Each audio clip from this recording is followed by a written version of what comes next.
Welcome to the Monday, July 25th, 2016 meeting of the Marquette City Commission. I'd like to call this meeting to order. Would you please rise and say the Pledge of Allegiance with me, please? I pledge allegiance to the flag of the United States of America and to the republic for which it stands, one nation, under God, indivisible, with liberty and justice for all.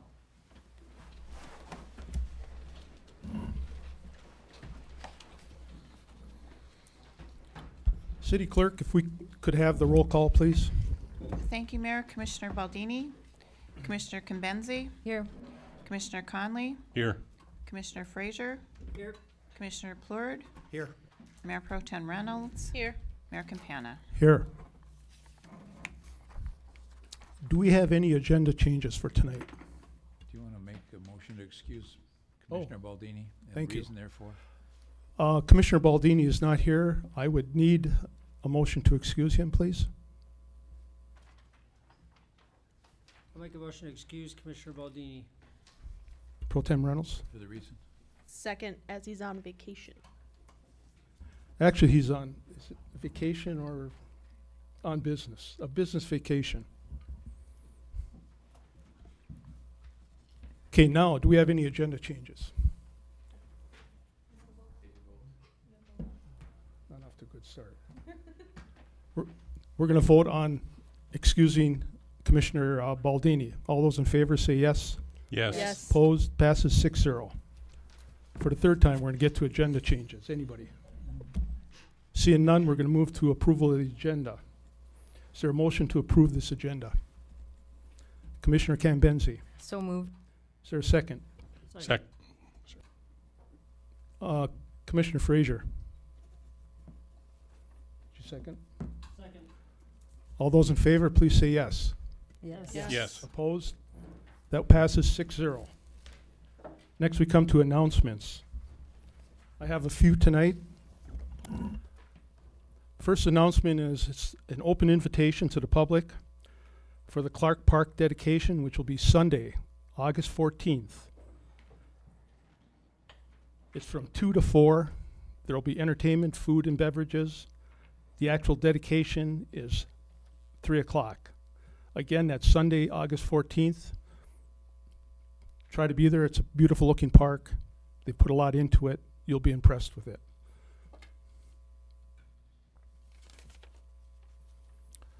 Next, I'd like to mention that we have some openings on some city boards and commissions.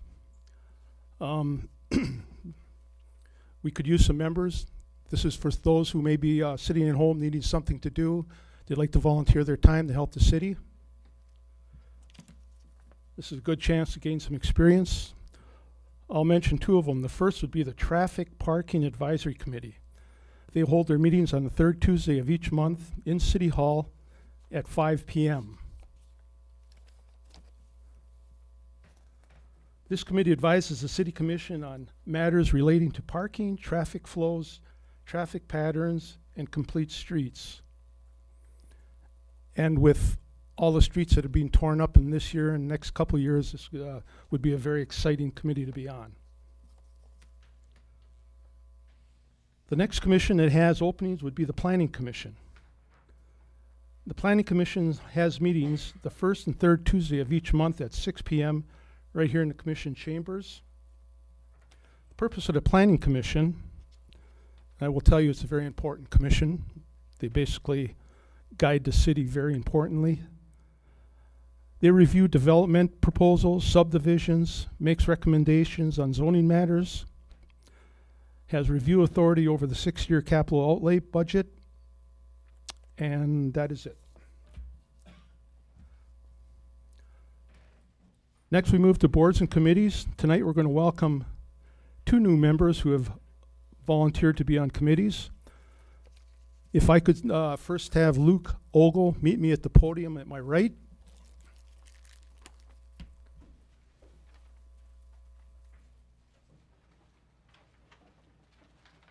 Luke. Stand over here so you can get on TV. Luke just graduated from Northern, and he's entering a master's program at Northern. We're very happy. Luke is going to be on the Arts and Culture Committee, and he volunteered to serve there, and he's served on many committees, I believe, at Northern, so I'm sure you'll do a fine job. I want to present you with this pin. It's the Marquette pin. You can wear it proudly. It shows that you volunteer for the city. And again, we thank you very much for stepping up and volunteering. Would you care to say a few words? Just say thank you. Yeah, good.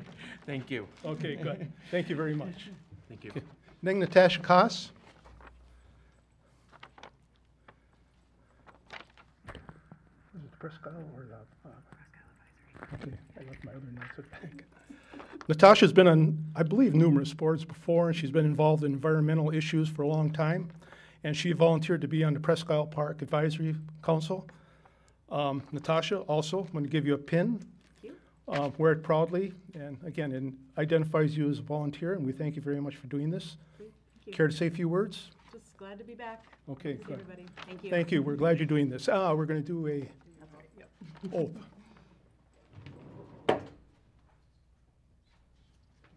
you can just raise your right hand and read it out loud. Okay. I, Natasha Koss, do solemnly swear that I will support the Constitution of the United States, the Constitution of the State of Michigan, and the Charter of the City of Marquette, and that I will faithfully discharge the duties of the office of the Presque Isle Park Advisory Committee of the City of Marquette according to the best of my ability, so help me God. Welcome. Thank you. Give me a signature, please.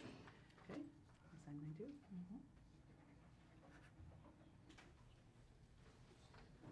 That one, and I'll keep the one you signed.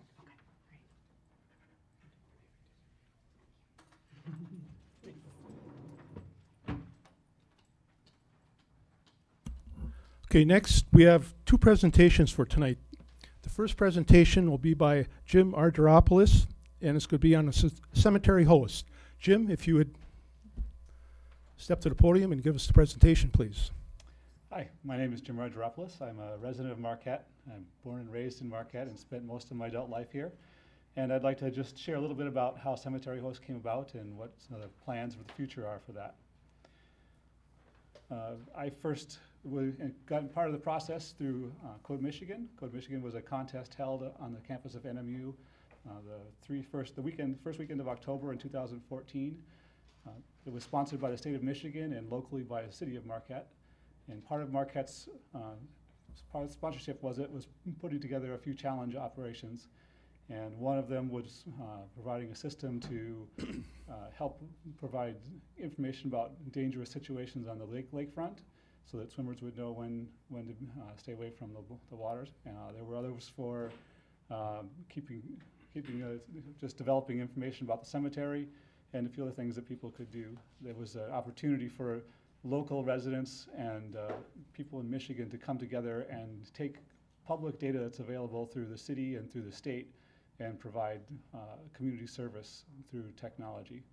And so I developed a team of people. I tried to get some local people, but it ended up it was people from around the state that were on my team, and we all worked remotely, which is how I do my job normally, so it worked out well for me. We chose to take the challenge of being able to use the data the cemetery has available, all the burial records that were available.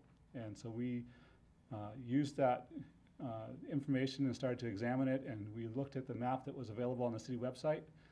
And through that, we realized that there were multiple sections in the cemetery. So the whole cemetery is 113 acres, and if you walk in, it's a very beautiful site, but it's also intimidating if you're trying to find someone and you don't know where they're at. So we chose to overlay the records that were available onto a web map and provide information to residents that way. We were pleasantly surprised that we won the competition for Marquette and went on to compete for the state level. Over the next few weeks, I interviewed the staff at the cemetery and the city, and I was able to talk with Ishpeming's sexton as well and learn more about what were the real needs, not just what we make up through our competition time, and find out that there really was a problem that needed to be solved.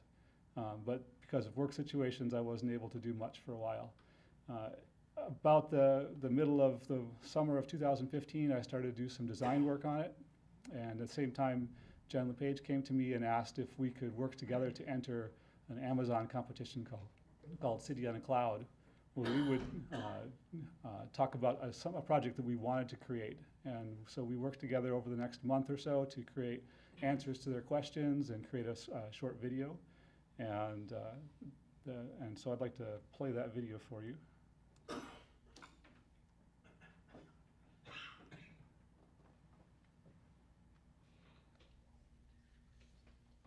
Beth came to Marquette to find her great-aunt Adelenor's grave. When she arrived at Park don't have Cemetery, it she couldn't switched. find any workers to help her. Beth How do we switch that? There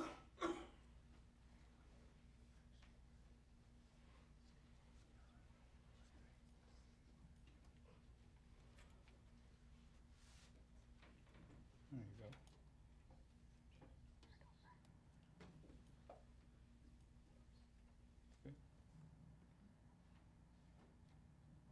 Beth came to Marquette to find her great-aunt Adelenor's grave.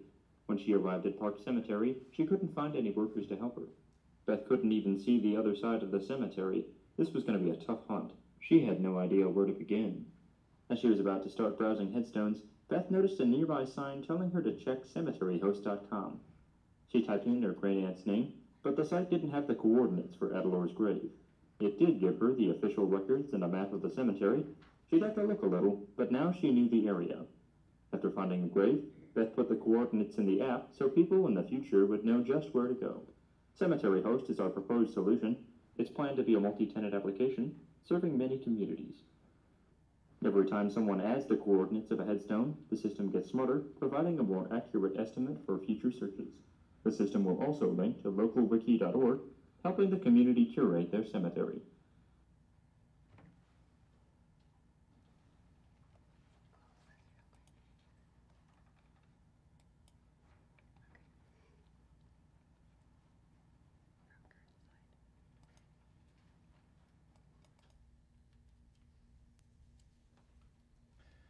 So we were pleasantly surprised that we not only made the finalist competition, but for that we also won the competition, which awarded Marquette an opportunity to use some credits for Amazon. And those are sometimes a challenge to use. I'm not sure if we've been able to do that or not. But it was another validation that this is a problem that exists across the country, and there's more to do.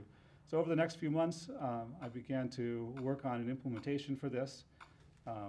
It's not an in-depth one. There's still much to be done. But if you take your phone to the Marquette Cemetery, Park Cemetery, you're able to use your phone and search all of the city's records. And when you select someone, the application will zoom in on the plat that they're buried in, and it'll take you to a much smaller area that you don't have to search as much of the cemetery. You're able to do that when the city staff is there and when they're not there. That's part of the problem for the cemetery, is that our sexton is also the arborist and has to spend some of his day other places, and he's not able to always be there. So the things that are coming up next for me, I am working on being able to make it so that residents can save a location. If they find the person that they're interested in, they can save that location, and other people can have that information available to make it easier to find places. Also, tools to make it so it's easier to map the cemetery. Right now, it's a pretty rough outline of the plats, but we're working on some tools that make it so it's a higher resolution and more accuracy for residents. There's also work to be done to make it a better experience when you come in. It's a pretty simple web page right now. There's more things that will help understand the cemetery itself, be able to link into local wiki and other things like that will help the residents curate their cemetery a little bit better. And then the last thing is to commercialize this. Right now it's just an effort by me, but the goal is to be able to make this a very small software company that can help other cemeteries throughout the area or throughout the country, and be able to bring the same technology to them. So are there any questions you might have for me today? Commissioners, any questions? Commissioner Cambenzi. Just a comment. First, I want to thank you for doing this. It's a great example of how community members who aren't on our committees or the city commission can come forward and help us find, I guess, modern day solutions to things that might take us hours before. You mentioned, creating this into a national app. I'm wondering if there aren't people that, you know, come over from overseas that look for people, or, you know, stuff like that. We have a former resident of Marquette that asked my dad last week where one of his friends was buried. Yes, And yeah. so we used the app to find out where to go. So people who aren't from the area do need that help as well. Yeah, well, thank you so much. This is great. I appreciate it. Commissioner Frazier? I'm sure you have one of my great-grandfathers, Peter Whitegrave, marked in there somewhere. I kind of know where that's at, but it'd be good for other people to know where it's at. I think it's a great thing for people that have family that they lost years ago and to know where they're at, because I think my grandparents are buried nearby, and just, so, I mean, for other family members to know where everybody is, it's a great idea, and it'd be great to see this, you know, turn into some sort of commercial app for all the other cemeteries. I think it's a great idea, and I applaud you for doing all your work. I think it's a great idea. Thank you. Jim, I also would like to thank you for what you're doing. It is a good service. You know, as we get older and we have more people in the cemetery that we should be visiting, this does help. It helps. Thank you. You're welcome. Anybody else? I guess that's it. Thank you very much, Jim. Thank you.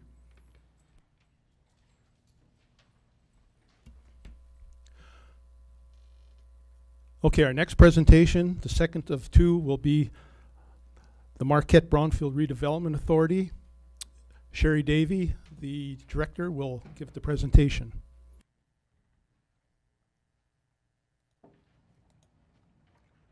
Thank you, Jim. Good evening, and thank you for the opportunity to talk a little bit about what we're doing at the Brownfield Authority.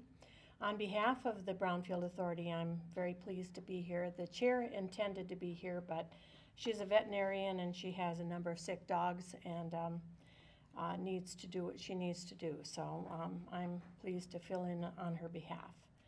So I guess starting off here, I need to be able to see what I'm doing.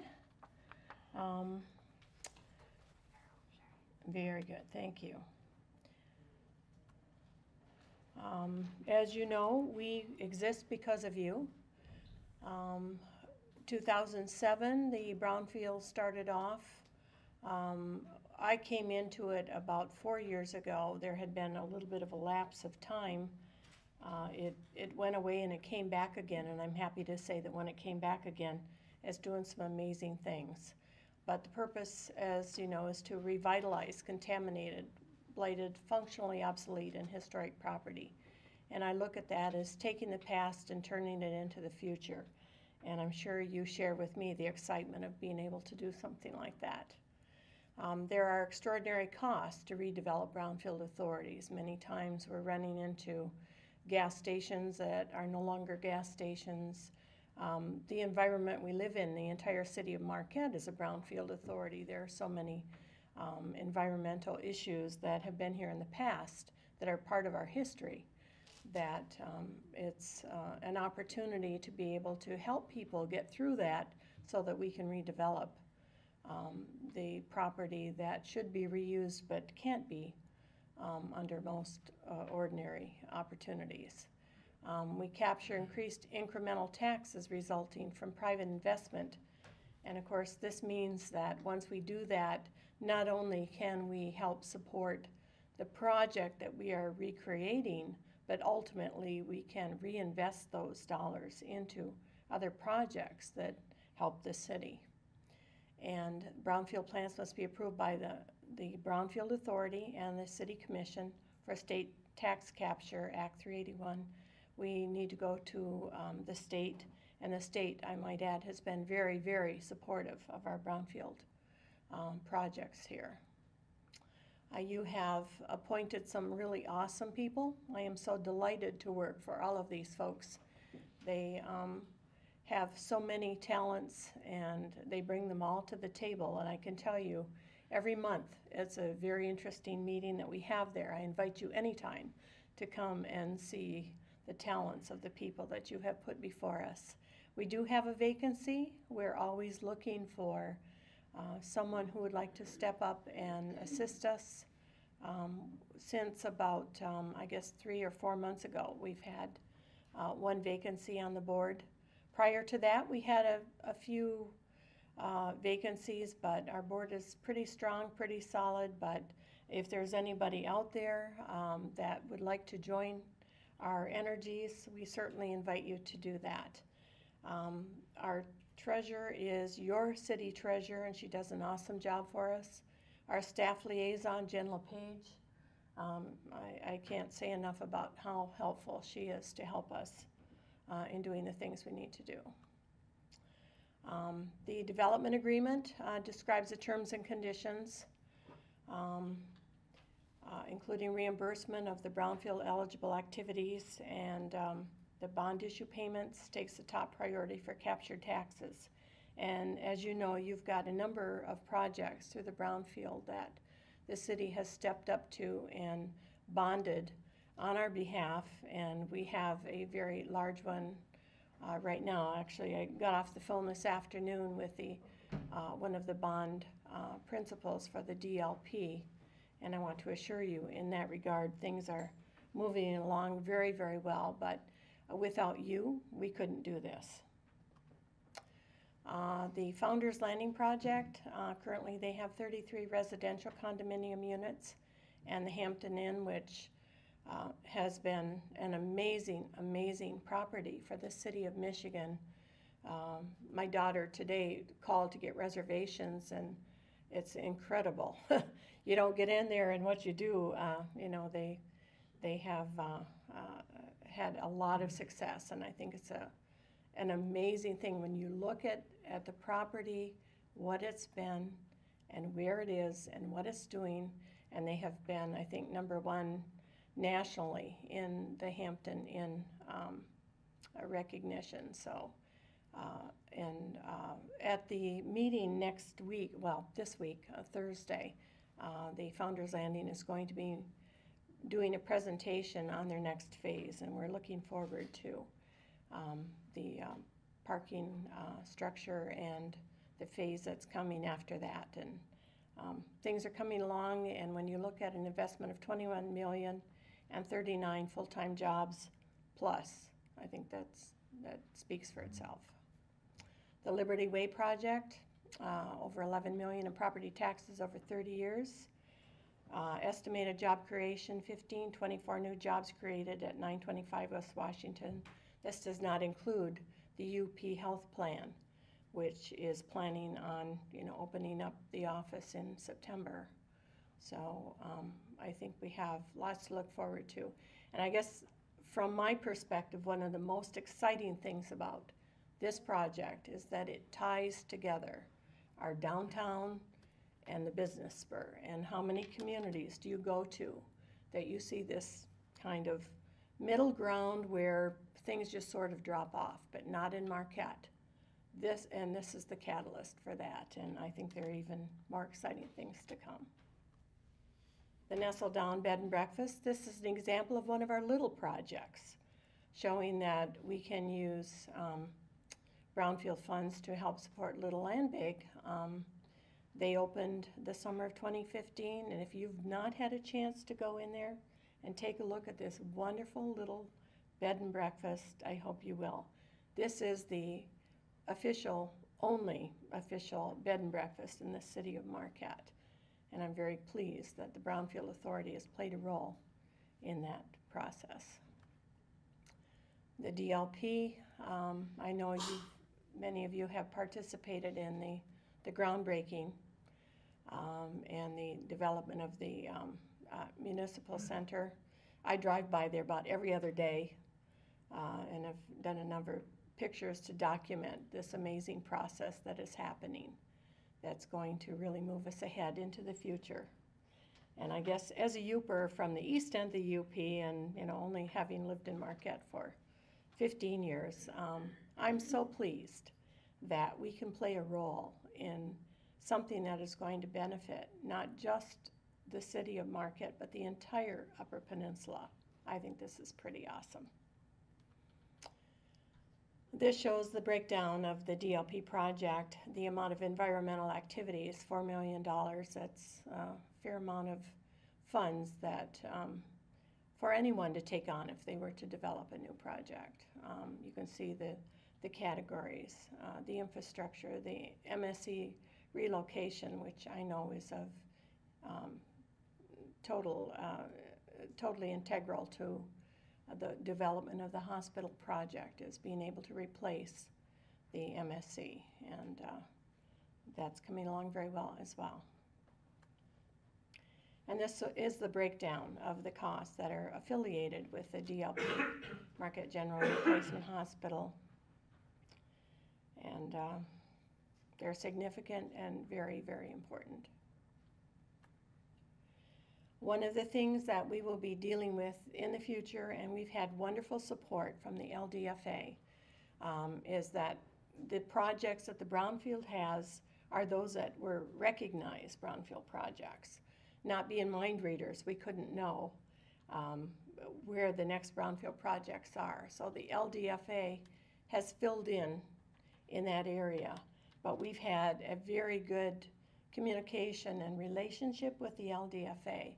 So in new projects that are not specifically Brownfield, we will be working with the LDFA to share those costs to determine who needs to be on first and who needs to be on second. But I guess I would assure you that, you know, we're all working together. We're playing very well together.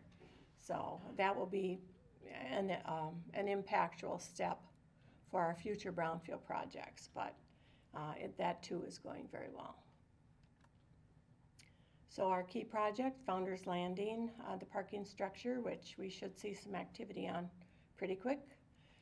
Liberty Way and the UP Health Plan, I believe, are looking at September openings or ribbon cuttings. Certainly the hospital, the integration with the LDFA for new Brownfield projects.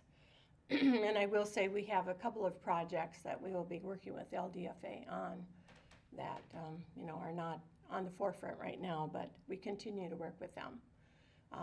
The increased promotion of the Brownfield Authority, and we hope to present on a national scale an EMBRA project, and I am looking currently at probably 2017.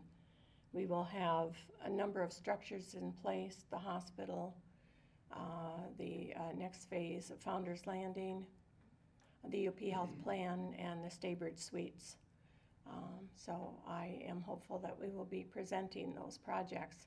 We did receive the largest amount of dollars from MEDC with regard to the hospital. They've been very, very supportive with our other Brownfield projects. And I think we really have something to share and to celebrate.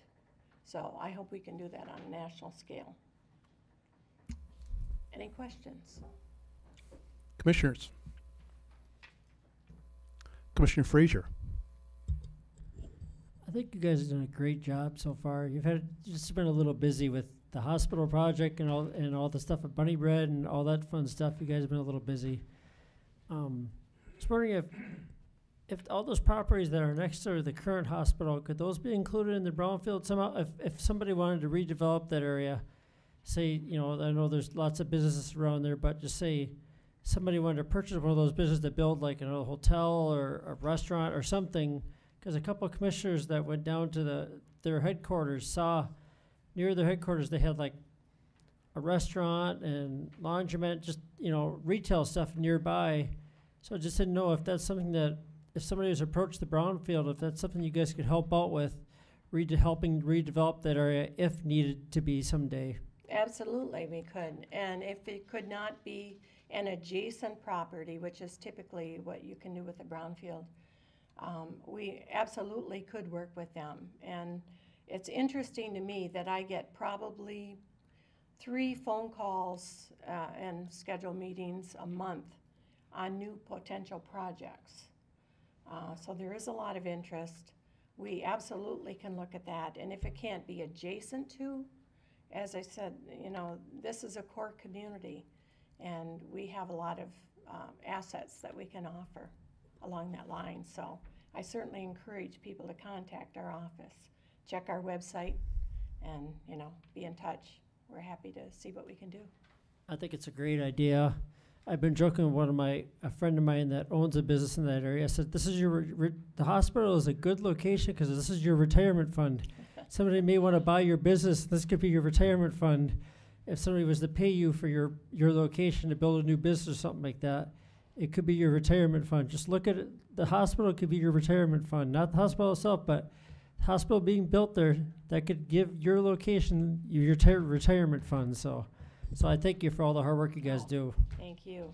And it's inspiring, you know, to see what happens. I mean, you see what happened with Liberty Way, and it came in and it just sort of spun off. And it really does, I think, inspire people in the community to say, wow, you know, here's a connection here. I can build on, add on. I mean, just drive down Washington Street as you all do, and you see what's happened as a result of somebody's confidence in what can happen. And, you know, we just started, so we're doing amazing things. But you've given me a great board to work with, and I thank you for that. Excuse me, Mayor, but Sherry did a great job filling in. Chair Heard your Kelly questions. Holstrom, Is it possible that I could? take the podium, please. Okay, I'm busy saving lives, and I apologize for being late. Never quite know at the clinic what's going on. Sherry did a great job, and she put this together, and she explained it. But sometimes when you're sitting in the seat, you understand what the question is, and I just want to clarify, Pete. Certainly, the whole city of Marquette is a potential brownfield. That being said, there's certain criteria that you have to match in order to get brownfield funding, and so Sherry has that criteria, and you'd have to sit down and talk to her and see whether or not your thought. We also, the idea behind brownfield is by putting a viable business someplace where there wasn't, that then generates spin-off businesses. So that's part of your benefit of brownfield, is it wouldn't necessarily get brownfield dollars, but that you would have then more traffic, and it would appeal to your location more. So it's not as easy as it may have sounded. We don't mind business. We don't mind people talking to Sherry, but I just want to stress there is criteria you have to meet in order to become brownfield eligible. But I also think it does benefit the entire community with what's going on. I know the number I heard with the HP, the UPHCP. UPHP. That one, the one that's in front of the Stay Bridge. They were telling me 150 jobs in that building. So that's good. And I also, in talking to the contractor who's putting up the Stay Bridge, they were using about 90% local people to build that. So we've seen benefits that way. So it's not just, you know, the jobs after it's built, but also our local guys and gals. I did see a couple of women working there too, building those projects. So it's good all the way around. But anyway, Sherry did a great job. I just wanted to weigh in. Thank you all. Any other things? We have more questions. Oh, more Commissioner Conley. Okay, all right, I'll take them. Kelly, I want to thank you and your board and Sherry for all that you've done. You've taken some rundown properties that are grown over with weeds and fenced around and brought economic vitality, turned it into that. Construction jobs, certainly, but also permanent jobs, and the kind of jobs that will bring young people to our community and allow this community to continue to thrive. It's a diverse economy, too. We're no longer dependent on just one or two industries, so that if there is a downturn in the future, we'll be able to roll with it because we have such a diversity and such strength. So it's all because of the work that you do. I think it's maybe some people would consider it a little uninteresting or boring. It certainly is technical, but it's important, and I appreciate all your work. So thank you. Thank you for your comment. We are looking for one more board member right now, so any of the viewing public that might wish to contact Sherry, she's got the form. So yes, it's not horribly time consuming, but it is rewarding to drive around town and see what's happening. Anyone else? Kelly, the Marquette Brownfield Authority is highly regarded in the state, I've been told. I mean, throughout the state, is anybody like, well, I was told that you guys have the most money committed. You've gathered the most money. Yeah, we rocked it out of the park. Is there anybody in the state doing better than, say, Marquette Brownfield? Well, you know, we hate to beat our own chests, but you know, it's a community effort. It's not just us. It's you know, the commission working. We are appointed by you. You guys have sat down and worked with us well. And I think Mac was key. I think, you know, he understands it and does well. When Sherry and I went to the meeting was it last year we went to Chicago? Yep. Yeah. So we certainly see on the horizons that we should not be retired, that there will probably be use for us going future. We haven't maxed out our brownfield. But I think, as we talked about, it works. It's an example of government and business working together for the good for all.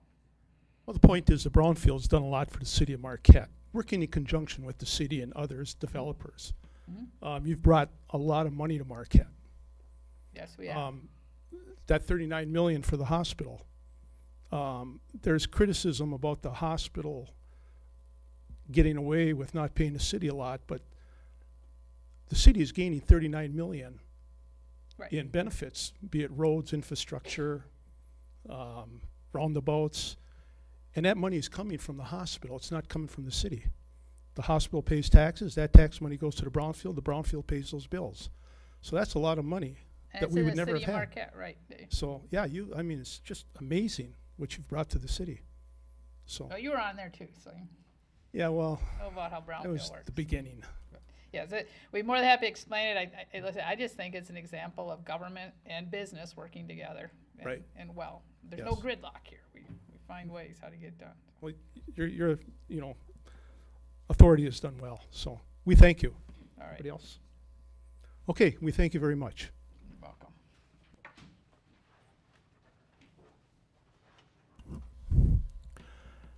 Next, we move to our first public comment of the night. This is the time of the night when residents may address the commission, or you may reserve time to speak on an agenda that's coming up later on in the program. I'm going to open public comment. If you care to comment, you've got 3 minutes to speak. We would need your name, address, city, or township. Anybody wish to address the commission?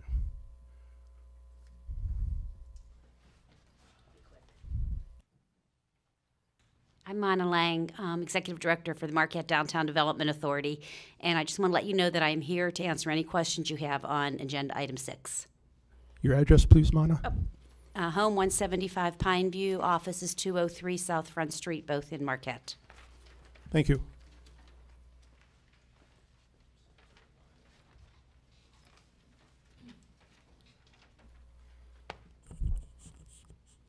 Walt Anderson, 430 Lakeshore Boulevard, Marquette.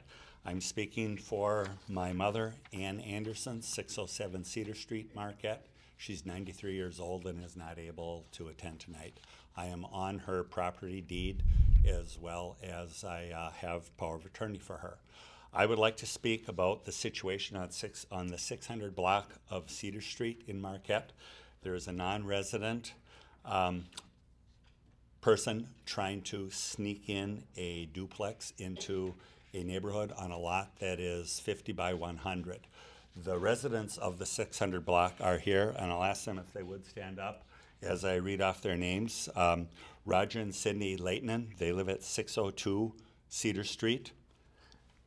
Carolyn Peterson lives at 608 Cedar Street. Mary Young lives at 612 Cedar Street. Ryan Koski is not here. He's on vacation this week, but he would like to be here, and he said he will write a letter. My mother, Ann Anderson, is 607 Cedar Street. The residence in question is 615 Cedar Street, which is right next door to my mother's property. Next to 615, there is Jim Clark. He has a dual address. He has a 619 Cedar Street address as well as a 450 Hewitt Avenue address. He has an L-shaped lot.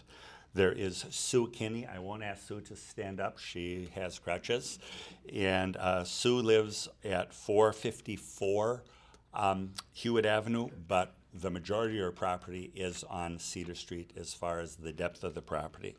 Then there is Al Rosina. He lives at 502 Hewitt Avenue, and he has the same situation as Sue Kinney, where the majority of his property is on Cedar Street.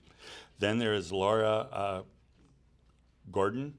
Her address is 519 East Ohio. She is right around the corner from 602 Cedar Street. The situation here is very unfortunate. My mother had a longtime resident. Her name was Jane Carmichael Priante. And 2 years ago, Jane approached my mother, Ann Anderson, because she wanted to build a larger garage in her yard. The problem was she had her lot surveyed, and it turned out that her driveway was in my mother's yard. Because of that and discussion with her, a small piece of property was sold to Jane Priante for $1.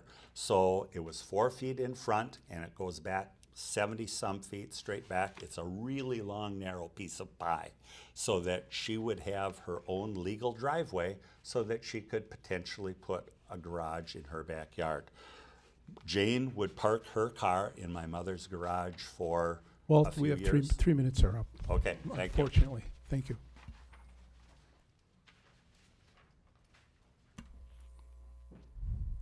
Anyone else?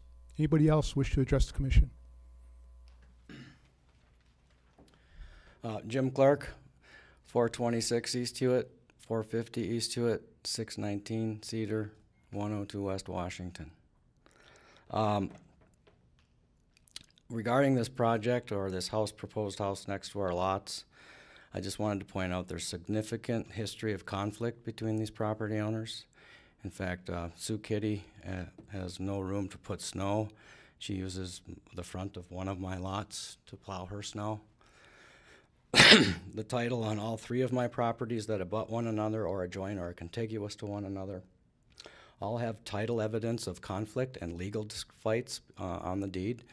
One lot is 47 feet wide, one lot is 53 feet wide, and the other one is not really usable because it has a 50-foot, what I would call granite escarpment or drop at the end of a Hewitt, the cul-de-sac of Ohio is its frontage lot. So you really can't get to it because there's a 50-foot drop. One of the major issues in this area, and it's very applicable to this, I think engineering really needs to take a look at this. Our infrastructure is designed based on density and the number of bedrooms in each one of those homes. This plat is an addition of Hewitt's addition, and it was platted in the late 19th century. Most of the homes were either built in the late 19th century or the early 20th century. And they were built at a time when automobiles were not part of our lifestyle. They did not have driveways, they did not have garages. Most of them had additions of Model T garages. In fact, this property in question has a Model T garage on it. And none of them were designed to have concrete driveways or paved driveways that drain into our streets. So the density of these current lots is 50%, or actually this lot is 47%.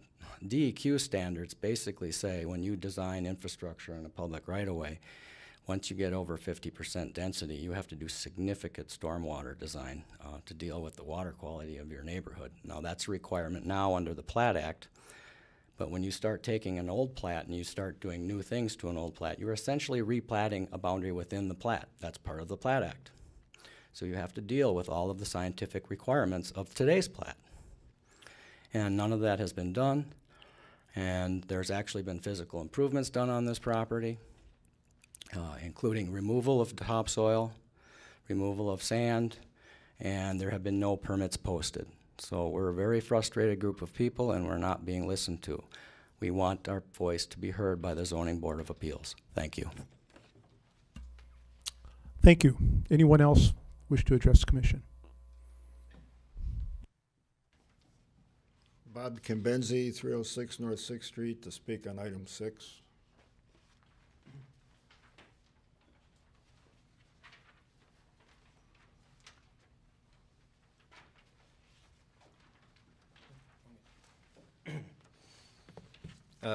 Matt Lutenberger, 1406 Garfield Road here in Marquette, Michigan.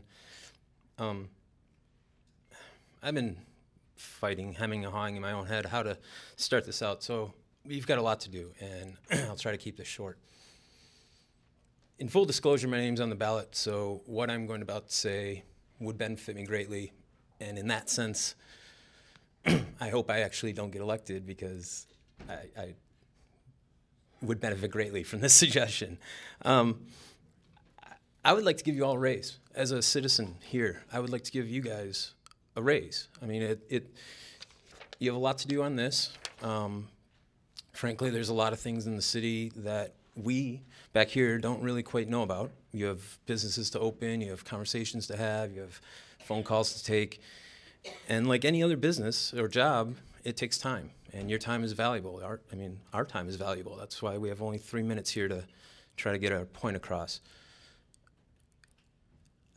I think you all need another zero on the end of your paychecks. And since you're dealing with budgets here and you're coming up to this, please consider it. As you pointed out, $35 million worth of funds coming in from a brownfield development authority. I would like to know that, Mr. Mayor, you're making $70,000 then, and you have every time of the day to then go and talk to these people about those elements. It's piddly compared to the $35 million that we're getting. I mean, the budget-wise, we're going to spend, $2 million tonight on just budgets or just bills. Please give yourself a raise. You guys, I want to see it just in the sense that a little bit more determination, a little bit more time and effort could be had if you didn't have to run off to your other job, or, as I was late tonight, come in from another job. I would like to see this as an elected job. So I don't know how that's done, but you guys are dealing with the budget, so please do that. If I could make another suggestion, I would like to have 5 minutes, because the conversation that was started here continued on between two different people, and that's frustrating as a resident, and it's also frustrating as a speaker to know that you only have a little bit of time, so we feel a little rushed, we feel a little anxious, I guess, in how to best proceed. So I've taken up too much time, but please consider for the budget hearings and the things that are coming up a little bit more than the $1,000 a commissioner gets and $7,000 a mayor gets. You guys deserve it. That's all I have to say. Thank you. Oh, hey, no, can I speak on number 6, please? Thank you. 6? Thank you. Yep. Anyone else wish to address the commission? Dave Danis, 249 West Baraga, Marquette. I'd also like to reserve time to speak on number 6.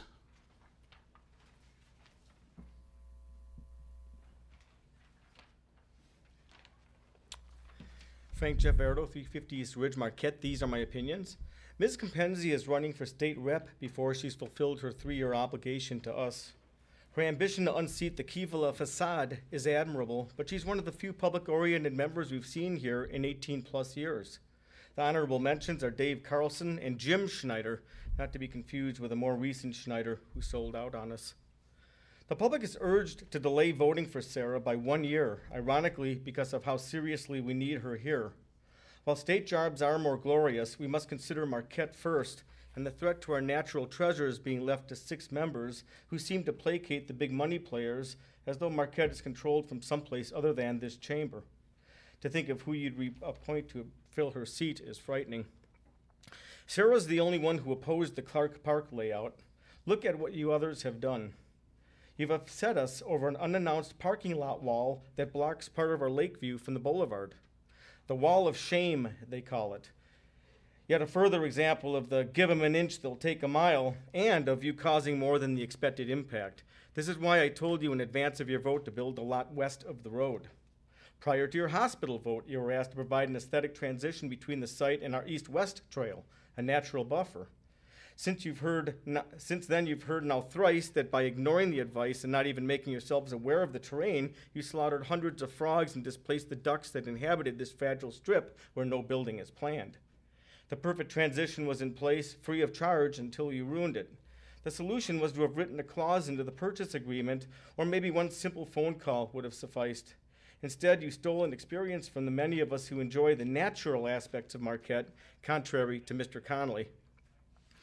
An hour after we were reminded of the slaughtered frogs, Mr. Connolly joked in his closing comment, quote, "So I have a couple questions about the frogs. First of all, did they die or did they croak? Second being, did they want to surrender first?" No one laughed, audibly anyway. To crack such sick jokes in response to a public concern is as funny as 10 heart attacks. This is among the most inappropriate remarks we've recorded in 18 years on record for all to hear, In one given minute, anyone can move the cursor toward the end of our July 11th meeting to behold Mr. Conley's audacious disregard for nature. Twice now in 2 months, a constituent has criticized Mr. Conley for his misjudgment and sheer arrogance. Two unrelated people on unrelated issues. His previous accuser called him a bully, which is the mentality that Mr. Conley asserted against me July 11th. You and the public alike are urged to review and remember this comment should he be run for public office or the time comes to appoint a new mayor. We must never have someone of his ilk running our city.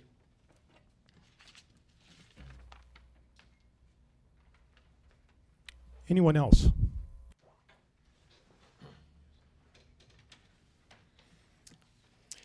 Good evening. Yoram Malankinen, 8 Marquette, here in the city of Marquette. Ran into some really neat people over the weekend with my old automobile again that were visiting our community and really complimenting the fabulous job that's happening in our community. So I look at the city of Marquette and the surrounding areas as an incredible place to live. I also want to remind the citizens of our community that the elections are coming up next week. And I, for one, am running for the borderline power, and the citizens of Marquette are allowed to vote for that position. So I respectfully ask for everybody's vote. Thank you. Thank you. Anyone else?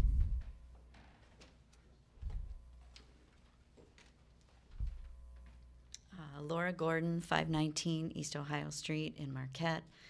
In regards to the consent agenda, I encourage you to schedule a public hearing for the rezoning of 1318 Presque Isle Avenue.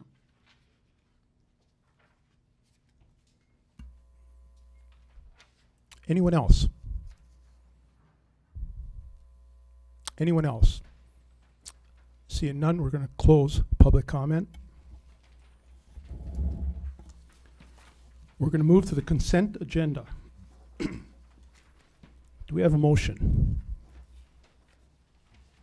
Mayor Pro Tem Reynolds. I move that the consent agenda be approved. Is there a second? Commissioner Frazier. Second. Any discussion? None. Because there's resolutions involved, we're going to have a roll call vote. City Clerk, please. Thank you, Mayor. Commissioner Kimbenzi? Yes. Commissioner Conley? Yes. Commissioner Frazier? Yes. Commissioner Plourd? Yes. Mayor Pro Tem Reynolds? Yes. Mayor Campana? Yes. That passes 6-0. Next, we move to unfinished business. We have 2 items. The first would be the development agreement of the Imelda Properties LLC. City Clerk, could you give us the background, please?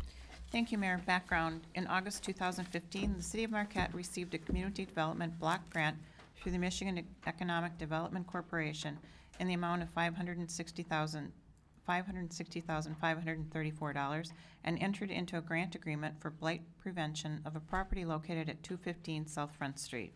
The grant is administered by the city's Downtown Development Authority. The property developer, Imelda Properties LLC, committed to redevelopment of the site. The project included both interior and exterior repairs and reuse of the property as a mixed-use development, including residential units and a retail site. The total project cost is $1,199,456.80. The exterior repairs to the site included replacement of the siding on the south facade of the building. The developer has been unable to secure access from the adjacent property owner in order to make the needed repairs to the exterior south wall. The Michigan Economic Development Corporation has agreed to amend the project scope of the grant agreement to exclude the south wall repairs to the existing exterior siding of the building, with the stipulation that the city enter into a development agreement with Imelda Properties LLC, indicating their intent to escrow funds to complete the wall improvements after the grant term if necessary. The city's Downtown Development Authority will hold $19,000 from the property owner in escrow to repair the wall when resolution of the issue is reached. Fiscal effect none. Recommendation: approve the development agreement with Imelda Properties LLC. Alternatives as determined by the commission. Okay, we have Mana Lang. Mana, you're here to answer questions, correct? Yes, sir. Okay. Do not wish to comment, correct? Not at this moment, okay, nothing, okay. Do we have a motion? Do you have a motion for this item?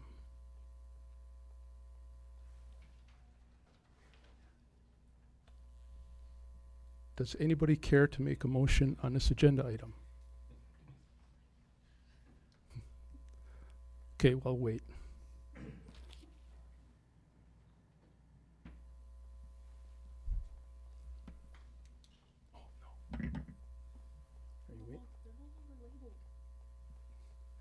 We have a new system, bear with us.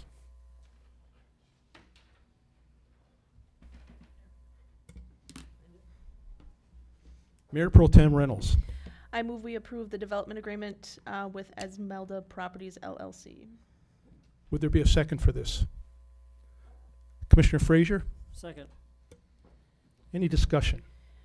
Well, number one, that took me so long because we have a new system and they're no longer labeled according to our agenda items, so that was kind of difficult. But this kind of addresses the issue that we had. I think this will move the project along and save us and also the MEDC, so I don't see any issue with this item. Commissioner Frazier, anything? I think Mona's here to voice her opinion, but I think this helps out the city, helps out the property owners. I think it helps everybody out just by this little bit of paperwork going through. I think it helps everybody out, so I think it's a good thing. Commissioner Conley? I just have a question for the city attorney. It's not for or against this, but it's more of a point of information. What if the issue isn't resolved? What if the wall isn't fixed? What happens to the money?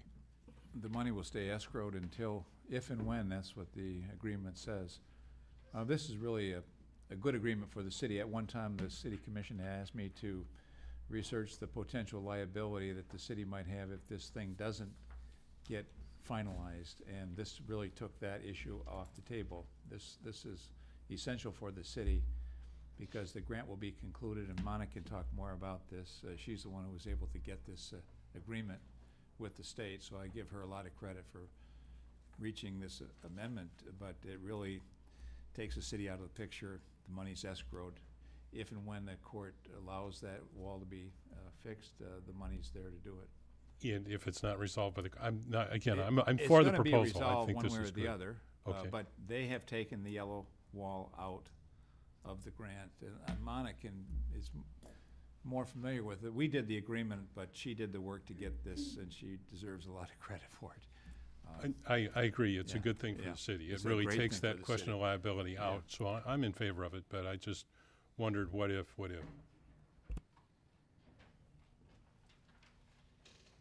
Anyone else? It's good to put this issue aside for the time being. Had it been in limbo, it could have affected future development within the city. So at least future development and funding from the MEDC in Lansing. So whether or not it goes through, that's another question. In fact, I believe it is in court today, tomorrow, and we'll know one way or the other soon. Any more discussion? Okay, let's vote on it. All those in favor, please say yes. Yes. Yes. Opposed? That passes 6-0. Our next item in unfinished business would be the lobbying services contract. City Clerk, if you could give us the background, please. Thank you, Mayor. Background. An ad hoc committee consisting of Commissioners Baldini and Frazier and the City Manager, City Attorney, Director of Administrative Services, and Chief Financial Officer was formed to assess lobbying firms to provide services for the city. 5 firms were identified to be interviewed by the committee, and 2 of these were recommended for additional interviews with the City Commission. At its regular meeting on June 27, 2016, the City Commission had an update and discussion regarding lobbying services. At a City Commission work session on June 30, 2016, the 2 finalist firms, as identified by the ad hoc committee, gave presentations and answered questions. Fiscal effect, contractual amounts yet to be determined, recommendation, direct the City Manager and City Attorney to negotiate a contract with Kerub Associates for a term not to exceed 2 years to provide lobbying services for the city and to bring the contract forth to the August 8, 2016 City Commission meeting for further consideration and action. alternatives as determined by the commission. Thank you. We had a few people that wish to speak on this agenda item. The first would be Bob Cambenzi. Bob, you already got your address, so you need not repeat it. You know where I live anyhow. We know where to get you. Okay. All right. Why do we need a lobbyist? Wonder if anybody can really tell 20,000 people in the city why we need a lobbyist. And Commissioner Baldini isn't here tonight, and he was the one seemingly that was really pushing this. And going back to a June meeting, it says he detailed several areas of concern and the reinforcement reasons for why the city would benefit from having a lobbyist on staff. He said the commission will be providing more information after the work session on the recommendations that will be made. What's a lobbyist going to do for us? Can anybody that's sitting up there say what a lobbyist might have done for us in the last 2 or 3 years of your terms in office? I really wonder. I can kind of maybe understand if the city of Marquette, as a part of a group of cities, say a group of cities in the UP, might want a lobbyist, you know, let the people downstate know that there is another part of the state north of the bridge. But as an individual city, who's going to legislate for us for some special deal on something? It doesn't seem to make much sense. Would a representative from the western part of the UP be downstate giving some special deal to Livonia or Battle Creek? There's somebody down there. The Michigan Municipal League works for us. And I'm not sure what, we pay some dues to them or whatever. They have a lobbyist for the interest of the cities, for the interest of the townships. What's the return on investment that we're going to get? Kind of the rumor, the word is that this is going to be $40,000 to $50,000 a year. That would go a long way toward fixing a few of the streets that are in such sad shape in Marquette. Are we going to get any bang for our buck spending this money? Or is it just kind of set up a few cocktail parties down in Lansing, or what does it really do? I think you need to tell us. You need to tell the people what it does. Wouldn't our, if we have a special need or something, or something that really concerns us, couldn't we talk to our representatives in Lansing and have them push it for us? I think the public really needs to know a lot more about why you think that we should spend this kind of money and for what.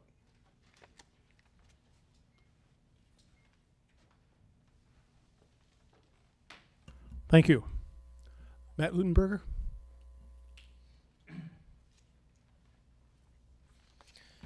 Thank you. Matt Lutenberger, 1406 Garfield, Marquette. Sorry, it's just habit, I guess. I've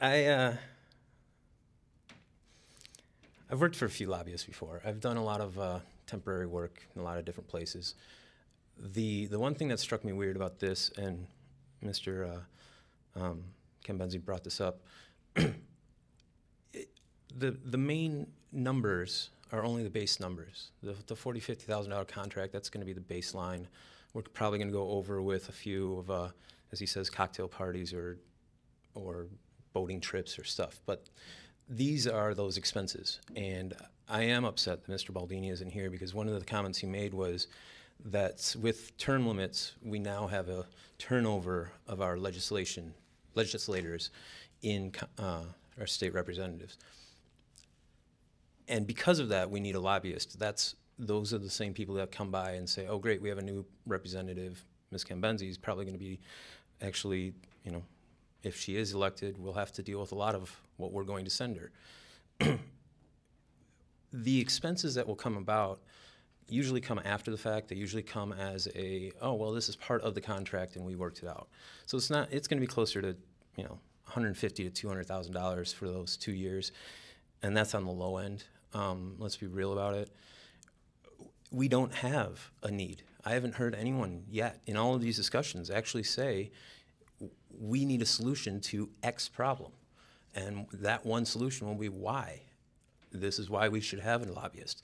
But I haven't heard of any actual problems that the state would help us directly. The power plants, the whole, how much goes to the Peter White Library, those are all things that are countywide, or at least could be assisted through a countywide effort.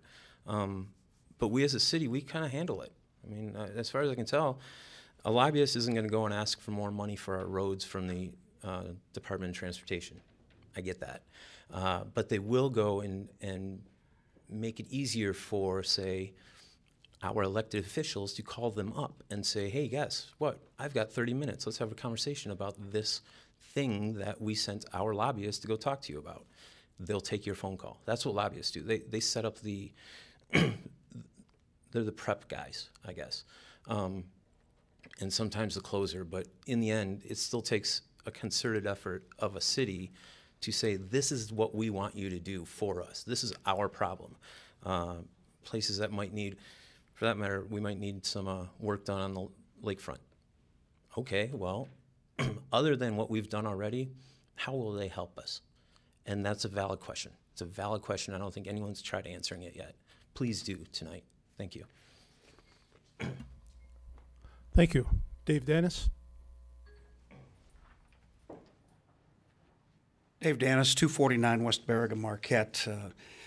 One, I am in favor of the city lobbyist. I think any more help that we can get in getting our projects through in our state capital is tantamount to success. It's something that I think can be of great assistance to the city. My comments are on the selection, and I understand the Carib Associates are the ones that will be recommended. My choice would be Kelly Cawthorn. They're an outstanding firm. They're one of the best in the state. They have clients like the Ford Motor Company, DTE Energies, and we all know with the power plant how important experts in the energy field can be for us. They're a fantastic firm. Furthermore, one of the partners in the firm is an NMU alumni, David Gregory, who graduated Northern in 1992, played football for the Wildcats. He's helped his firm raise over $200 million in capital outlay and tax credits with Kelly Cawthorn. He's worked for Governor John Engler. He knows where the things go in government. And he's also been named one of the top 5 in the state. Now, I understand the Carib bid was lower than the Kelly Cawthorn bid. But there's a difference between price and value. And with a person like David Gregory and Kelly Cawthorn and Associates, you will have somebody who not only has Marquette as a client, but has the city of Marquette in their heart. David visits here on a regular basis. He's back every year, multiple times. He knows our city. He knows how things work here. He knows what our greatest assets are, not just from what he's read online, but from what he's seen and experienced. And I think it's very critical that we have somebody that has Marquette in their soul, not only on a balance sheet. Thank you. Thank you.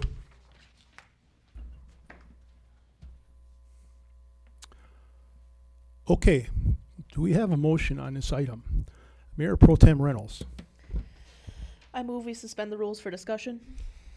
Is there a second? Commissioner Plord. I second. Okay, discussion. Mayor Pro Tem Reynolds. Well, the discussion lies in a couple things. We had this entire interview process. We all sat down, interviewed 2 finalists. And then today on our agenda, we have a recommendation for one of those people. I don't think as a commission we had the opportunity to, one, discuss these 2 individuals that could possibly be our lobbyist. Number 2, I think at the beginning we all talked about sitting down and listing out priorities as a commission we would have for these lobbyists, and I don't think that quite has been accomplished yet either. And my concern is that we go forward, we start paying these people 6 months down the road, we're like, what exactly are we doing?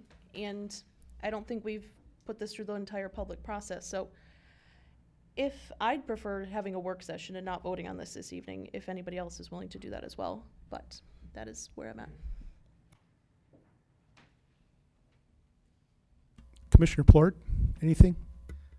Well, I think Mr. Dennis did a good job of explaining why a lobbyist is an advantage to us.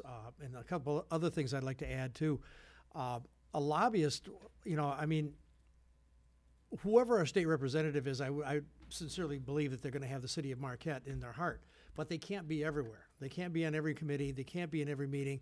They can't be in every hallway, where a lobbyist can do that. They're there at the Capitol every day, all day, in several different forms. I liked Karub. I liked Kelly Cawthorn as well, and I don't think we can lose with Kelly Cawthorn at all. I think they're a great firm. One of the reasons why I like Karub just a little bit better is because they had a little, to me, they had a little broader aspect, and we're able to maybe deal with a few more areas than Kelly Cawthorn.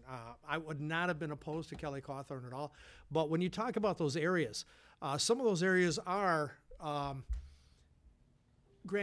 alerting the city as to grants that are available, other avenues of money that come in, and we talked about the brownfield. We talked about grants that we've gotten. The city of Marquette really has done a great job.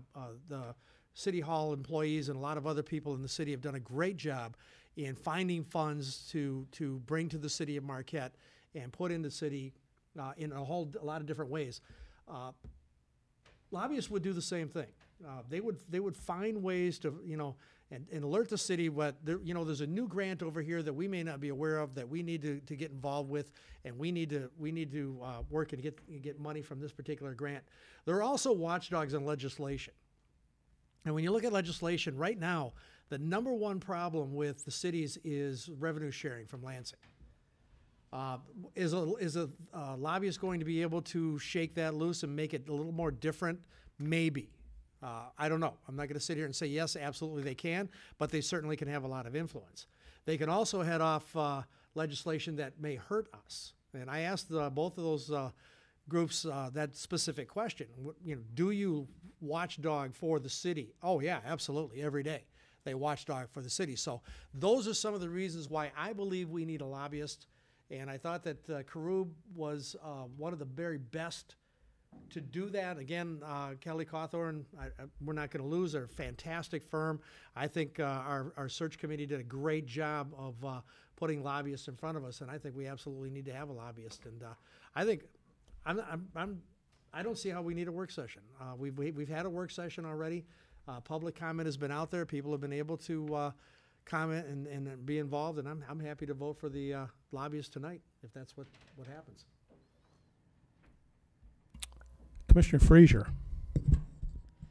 I wouldn't be opposed to a work session, but I agree with the commissioners. I don't know if it's something we have to vote on. I don't think we'll go wrong with either firm, whichever one we decide to hire, and I think the lobbyists would be good for us to help alert us to grants that we don't know about. I mean, the problem is right now is Mike has to send his staff down there to all these grant meetings to try and help us, and that's what we've heard. Marquette's always been great. They always have people that support Marquette.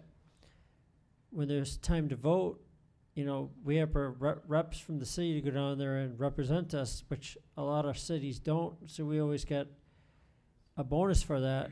So I think the lobbyists would be good for alertness on that, help us get through grants, help us with everything. I think we can't lose anything. I don't know if we need a work session, maybe just a public vote or something like that. We could ask people's opinion what they think of it, and I think it'd be a good thing either way.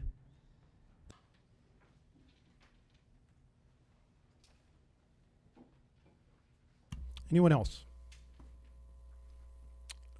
Commissioner Conley? I think a lobbyist will help us out most with state government staff people, the mid-level people that take care of a lot of our government. Our legislators do a good job, but they have a broader focus. They have not just the city's interest at heart. They have the entire district or their, actually either the House of Representatives or the Senate. It's a district. They have to cover all those bases.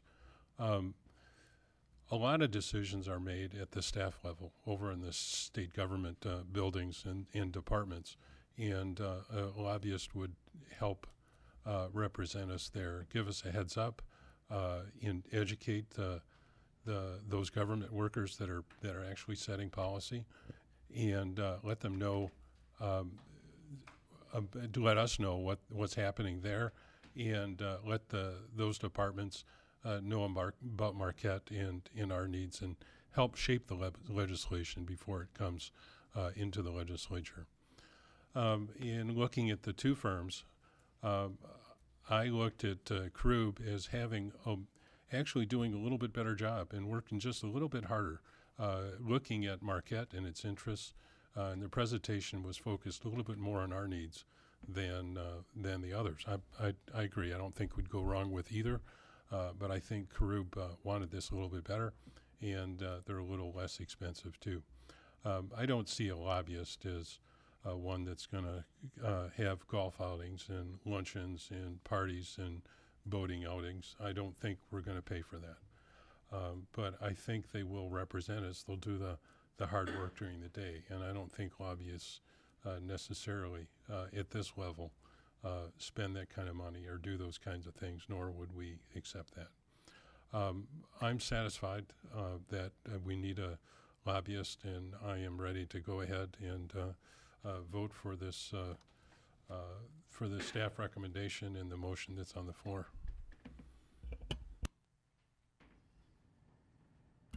Commissioner Cambenzi?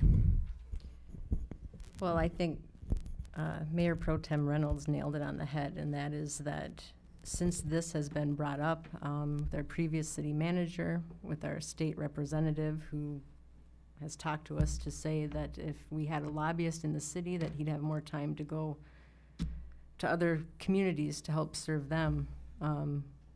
We've had state representatives who have hired additional staff if they have another job, such as being a lawyer.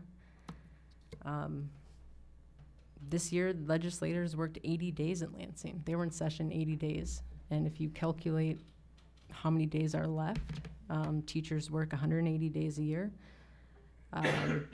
That's over 200 days to be in your district. And so I don't think we can hang this on there's too much work in the legislature.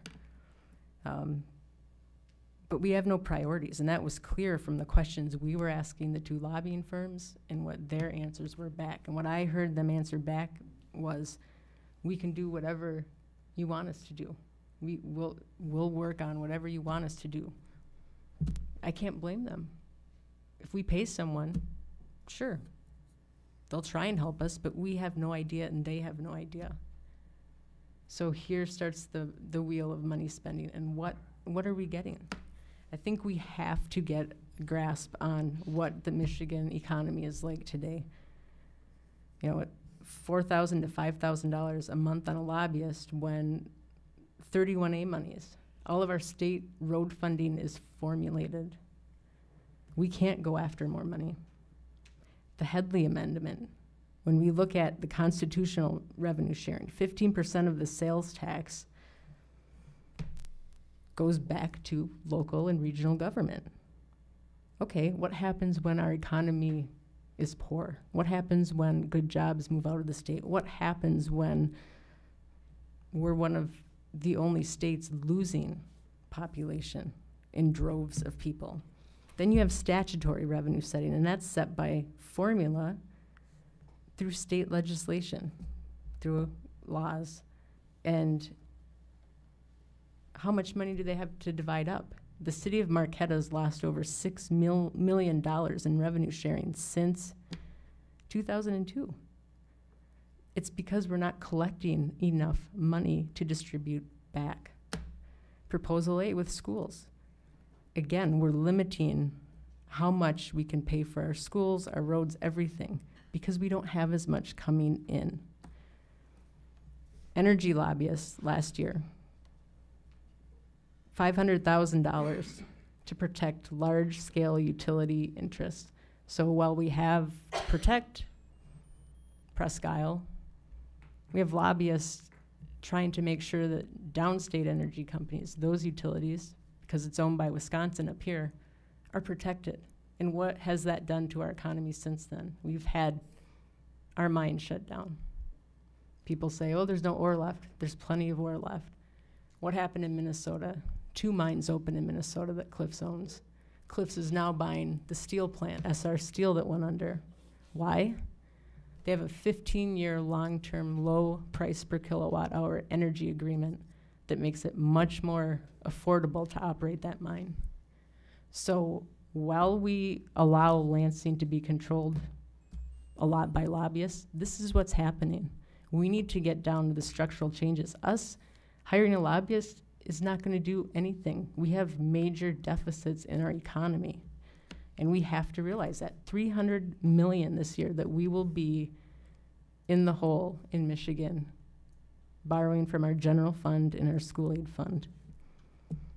So what are the solutions?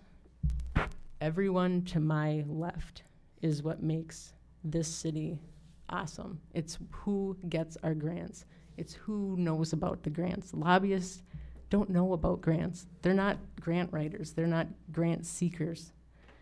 It's the staff. And, you know, we send them down to Lansing. They do a great job down there. I think every time we have sent our staff down there, they've come back with exactly what they set out to do.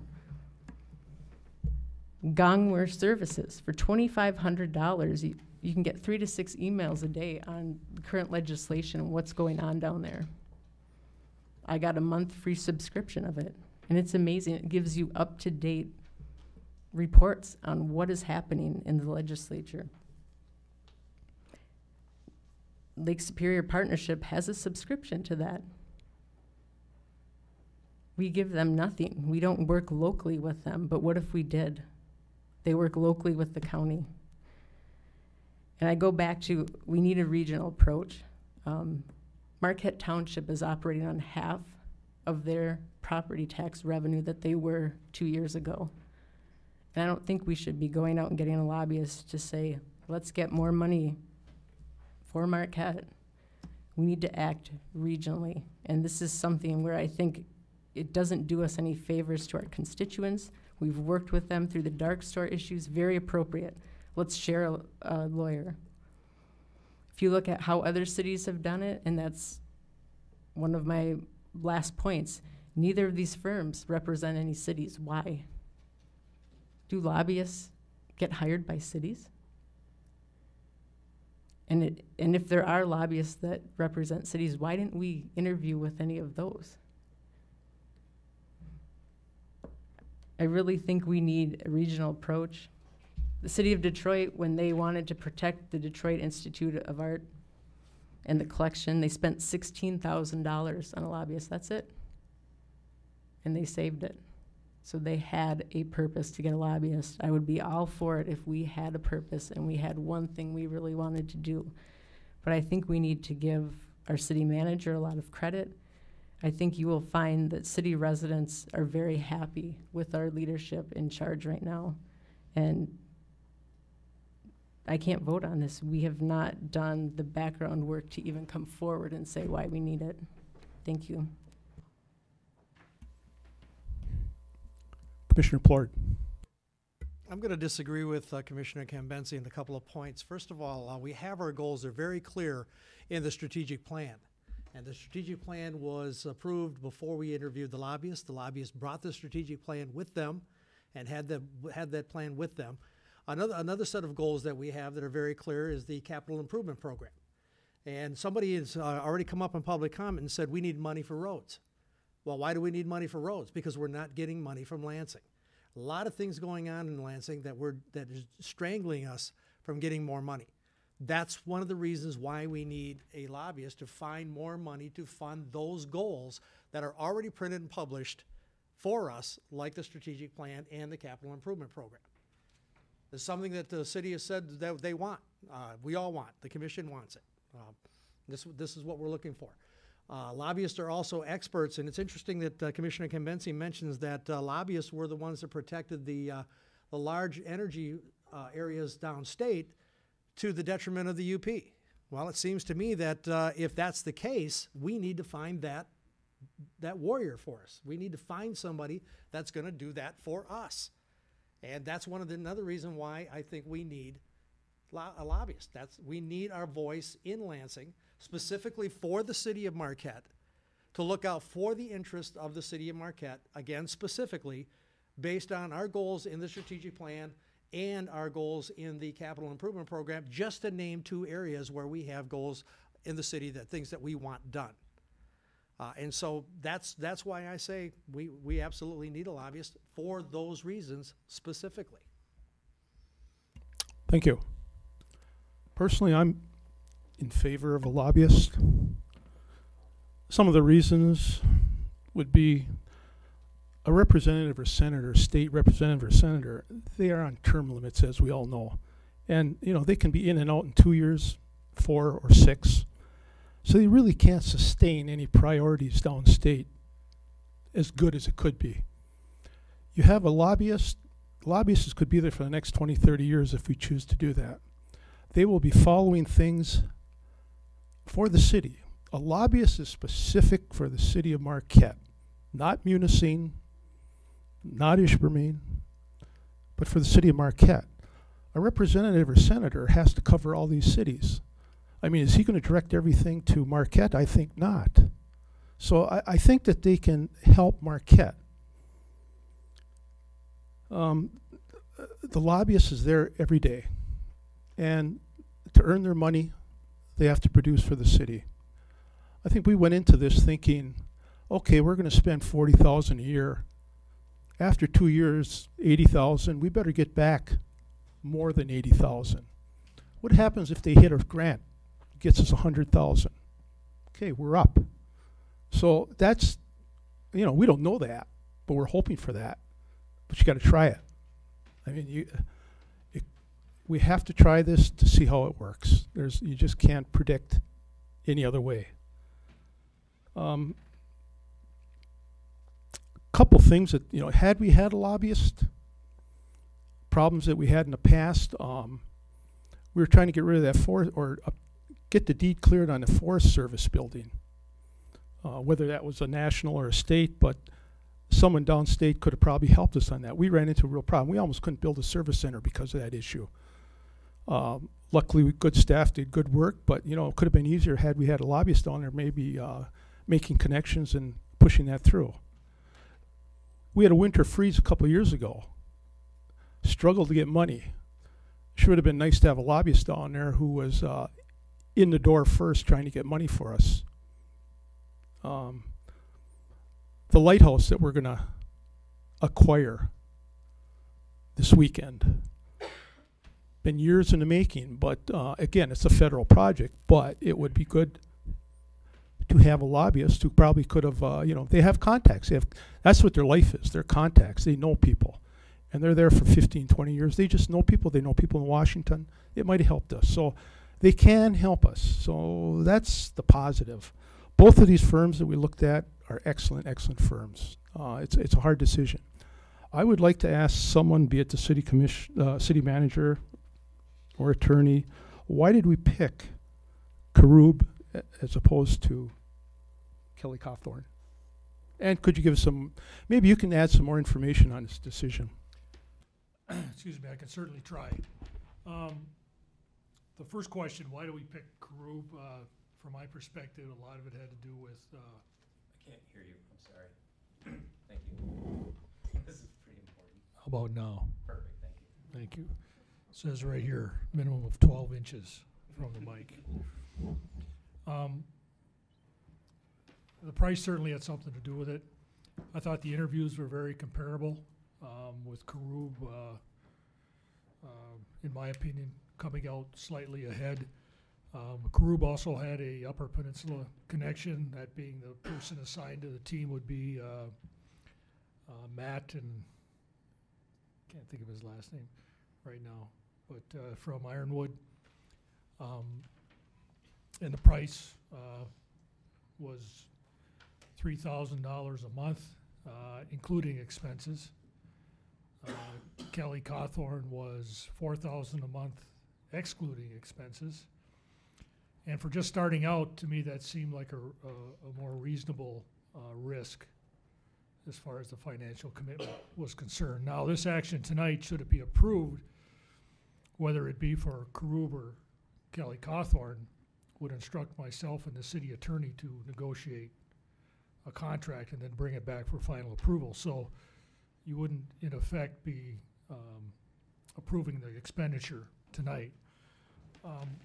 During the course, for the other questions, during the course of the discussion, I jotted down a few things, and much of it's already been said, and often when I look back on why do we need a lobbyist, and people would ask me, as it's been stated, give me a list of stuff that's we're gonna need a lobbyist for, and quite honestly, I found it difficult to come up with a list.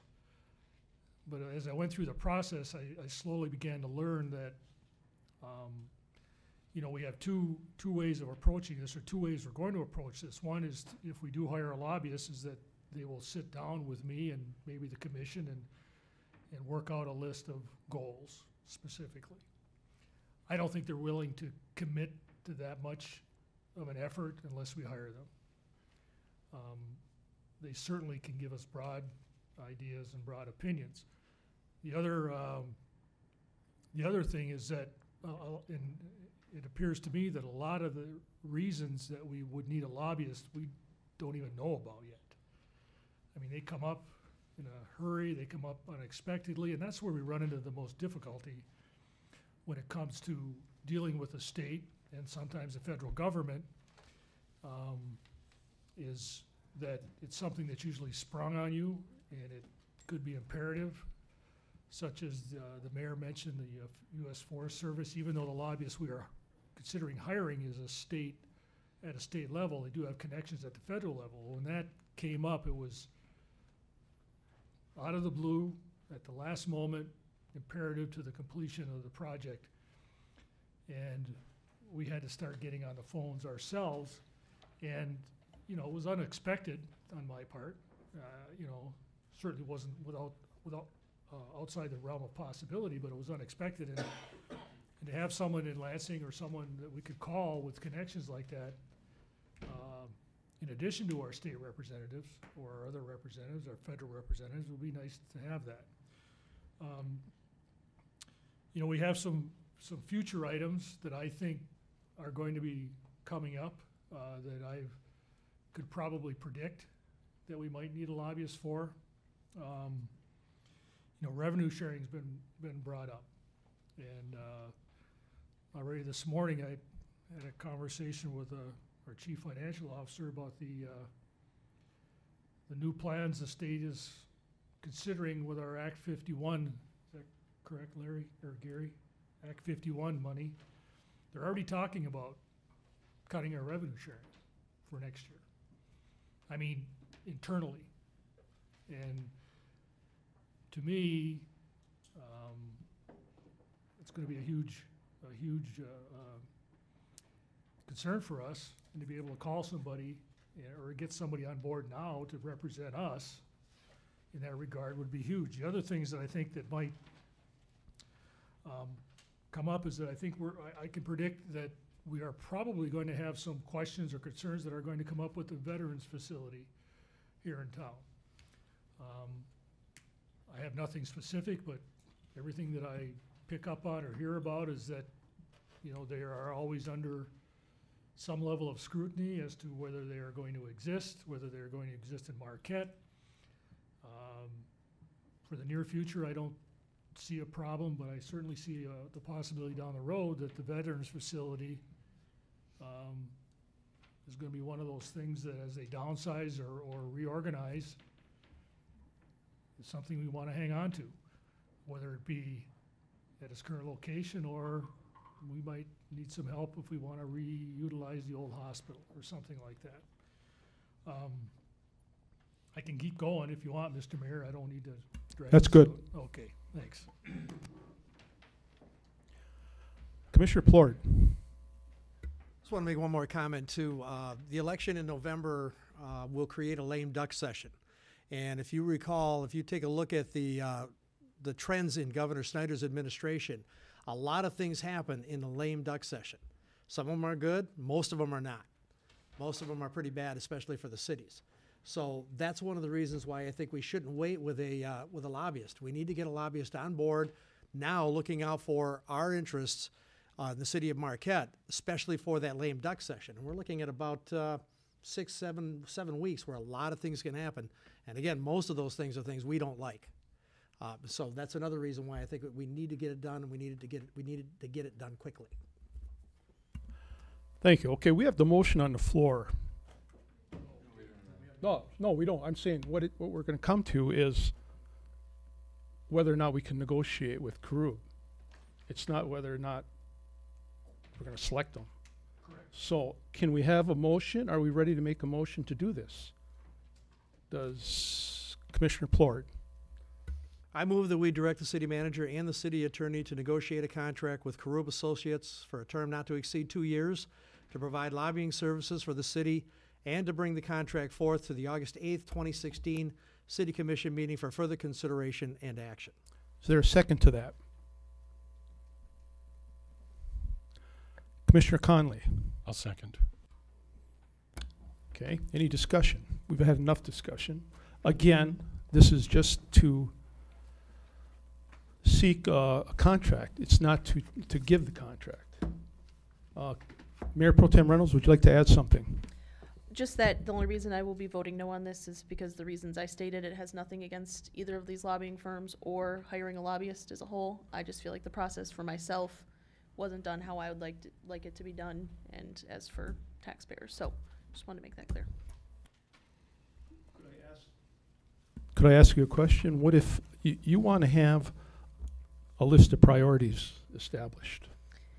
What if we did that before we make a decision to hire? We could sit down and have a work session. I'm probably still going to vote no this evening, but I think you have the Okay. votes, so it's not not going to kill it. I don't think so. It's just so Okay. I mean, we could accomplish that before we make the final decision. Okay, I'm just pointing that out. Okay, we're going to vote. All those in favor of the agenda item, please say yes. Yes. Yes. Yes. Can we have a roll call, please? Thank you, Mayor. Commissioner Combenzi, No. Commissioner Conley, Yes. Commissioner Frazier, Yes. Commissioner Plord, Yes. Mayor Pro Tem Reynolds, no. Mayor Campana. Yes. So that passes 4-2. Next, we move to new business. We have one item. It's the Dorius Creek Storm Project. City Clerk, could we have background, please? Thank you, Mayor. Dorius Creek flows through the southern part of the city. Portions of the creek are enclosed in pipe and other portions flow in an open channel. At the intersection of Hampton Street and Grandview Drive, the creek leaves the pipe and flows easterly in a valley behind the lots on Hampton Street until it reaches a ponding area just south of Hampton Street. The area was created when fill was placed along the south side of Hampton Street for the development of residential lots. The creek was placed back in the storm pipe at this location. The pipe is very deep, proving to be difficult and somewhat hazardous to maintain. Under normal conditions, there's not a high volume of flow. However, during storm event, the flow can increase tremendously, bringing debris that will potentially clog the pipe inlet and create flooding conditions. On multiple occasions over the past few years, the Public Works Department has had to pump down the ponding area and remove debris from the end of the pipe under emergency conditions.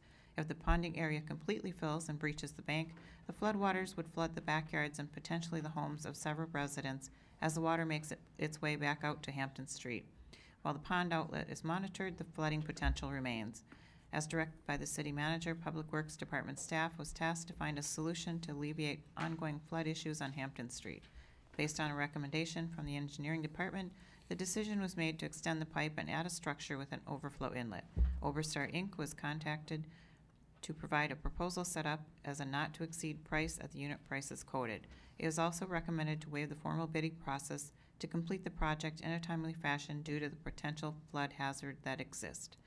If the formal bidding process were to be followed, project specifications would need to be developed, and it would be difficult to complete this project during the current construction season.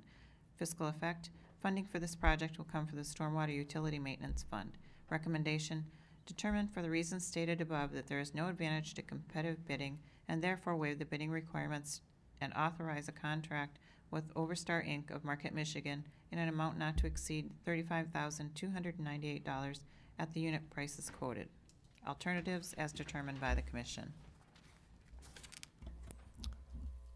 Would anyone like to make a motion on this? Commissioner Plord.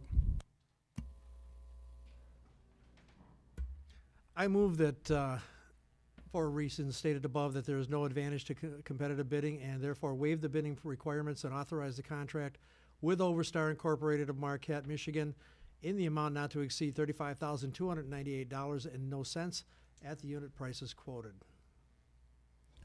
Is there a second? Commissioner Frazier, Support. do we have any comments? Commissioner Plort?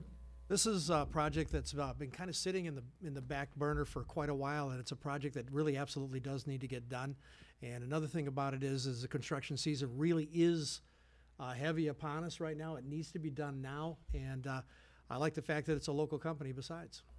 And I agree, a comment was made tonight that price does not always indicate value. I think there's a lot of value in getting this project done and getting it done now with Overstar Incorporated. Thank you. Commissioner Frazier, anything? Short construction season, and we're lucky to find a contractor that has time to do it, and it's great that it's a local person. So I see no advantage to competitive bidding when we have somebody locally that can do the project that has time, and hopefully we can get it done. It's just a short construction season. We have, June, July, August. That's basically it. Contractors work all winter, but it's always more difficult and more expensive to work in the winter. So I think it's great that somebody's willing to do the work for the city. So I think it's a great idea. Any other comments, Commissioner Conley? We've had some storms in the last month or two that have put a lot of water on the ground in a very short time, and I empathize with the residents as they watch the water swell up in their backyard and wondering what's going to happen. And I think we need to get this taken care of before something bad happens to some of our city residents. Anyone else? Commissioner Cambenzi. Can I just ask staff to kind of talk about the prices? What made you consider this to be an acceptable price? Only because, competitive bidding really does signal to the taxpayers that they're getting the best price, and it's a price within the means of the work being done. The Public Works Department, not only Public Works Department, but also engineering, they got a really good track record of the going prices for unit prices, and especially with this type of construction. If we did, as reviewing the quote that we received, if one of the prices just seemed really out of whack or something like that, we definitely would have, went back to them and said, could you please take another look at it? And also, just let you know, in order to do a formal bid, we would have had to do more detailed bidding documents. That would have definitely, like the background stated, extended over a month or month and a half, and been a challenge to get done in a timely manner. Thank you. Thank you. Anyone else? Okay, let's vote on this. All those in favor of the motion, please say yes. Yes. Yes. Opposed? That passes 6-0. Next, we move to our last public comment of the evening. Again, it's a chance to address the commission. You have 3 minutes. If you haven't already given us your name and address, please do. I'm going to open the public comment. Does anybody wish to address the commission at this time?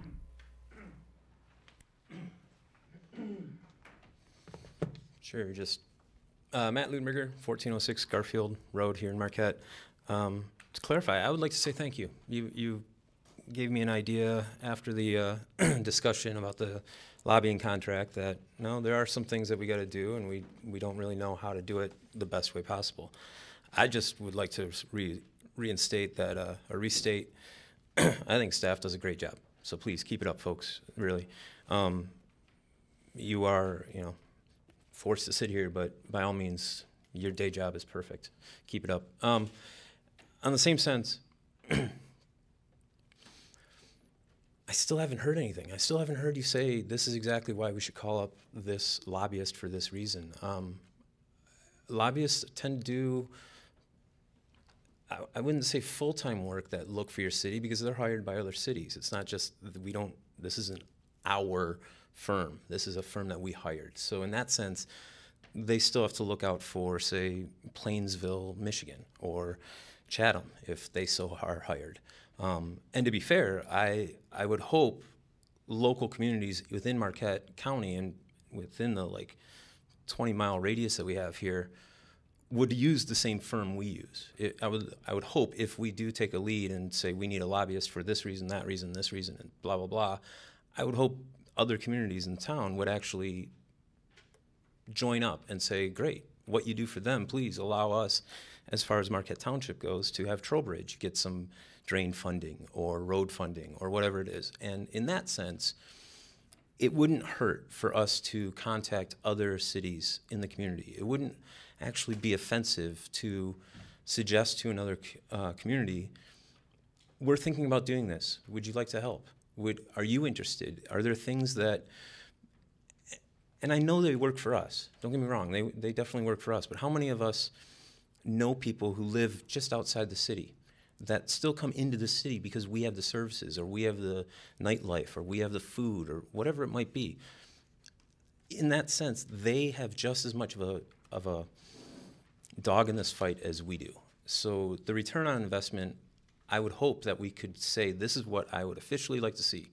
And I'm sorry, but Mr. Campana, a 1-1 ratio is not actually beneficial. I would hate to say that we spent $80,000 for 2 years of work and we received $180,000 worth of services back. I would hope that it would be a lot more than that. I hope that there would be another figure on the end, a couple more zeros actually. But in that sense, we still don't have an actual, please concern yourself with this, a watershed property, or please concern yourself with the Lake Superior water quality. I just don't see the need for it. And in that sense, I'm sorry I used up my 6 minutes to talk about it, but I really still don't see a need for it. Thank you. Thank you. Is there anyone else? Bob Kimbenzi, and I don't want to beat a dead duck on the head because, but when the video is available of this meeting, you guys ought to all look at it, listen to it. Because one of the big points that I made and a few other people made was, we're not going to get much advantage individually, as the city of Marquette individually, on this lobbyist thing. I heard commissioner comments about Act 51 money, revenue sharing, everything else. There's a formula for that. They don't give more to the city of Marquette than they give to the city of Iron Mountain or whatever. It's on a percentage basis. So that part of it, I have a real hard time with, that a lobbyist just for the city of Marquette, maybe they got 5 cities they work for. There's how many cities in Michigan? That they're really going to be able to do something for 1 or 2 cities.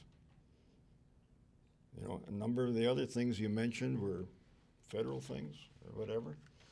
And maybe we could just have a guy on staff here.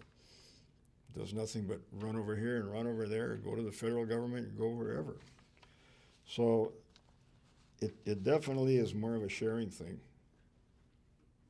Like I mentioned, the Michigan Municipal League, the County Townships Association, those are the people that probably need lobbyists, not individually as a city. They grabbed the $100,000 grant. I think we already pretty much know where the grants are. Is there another one out there? There probably is. But we're doing a darn good job of it with our staff. So I don't know, we're gonna spend whatever, $36,000 a year if you go with the low ball figure. Let's see what we do with it. Thank you. Anyone else? Thank you for the opportunity of speaking twice. Back to the continuing saga of 615 Cedar Street. 615, or the 600 block of Cedar Street, is a all single-family resident block. Like all of Cedar Street, there's an upper half of Cedar Street, there's a lower half of Cedar Street. This is the lower half. All of the residents on the 600 block are nice, quaint, 1 and 2 bedroom style homes, some 3, and even 1 4-bedroom home. The street itself is a very narrow street. It measures about 22 feet wide between the curbs, 24 feet outside the curbs. So it's not a big street. If a duplex should be allowed, which it should never be allowed on that street because it is a single-family residence neighborhood, it would really encumber the traffic on that street as well as the driveways. Back to the driveway. The driveway which my mother sold a portion to for that property made a driveway that was long established as being thought on that person's property, but it was actually on my mother's property. To correct that, a piece of property was sold that was 4 feet wide in front by 72 feet deep, as I stated, just a very long, narrow piece of pie.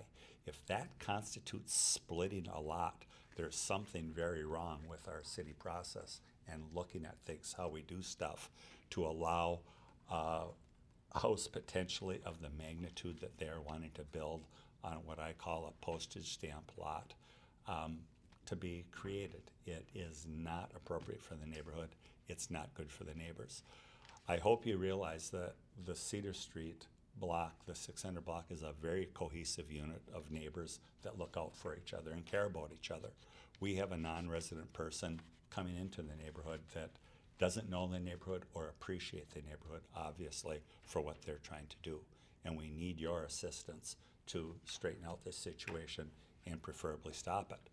There's nothing wrong with remodeling a home, but there is something wrong with remodeling a home that destroys a neighborhood, and we would not like to see that happen. Thank you. Thank you. Anyone else?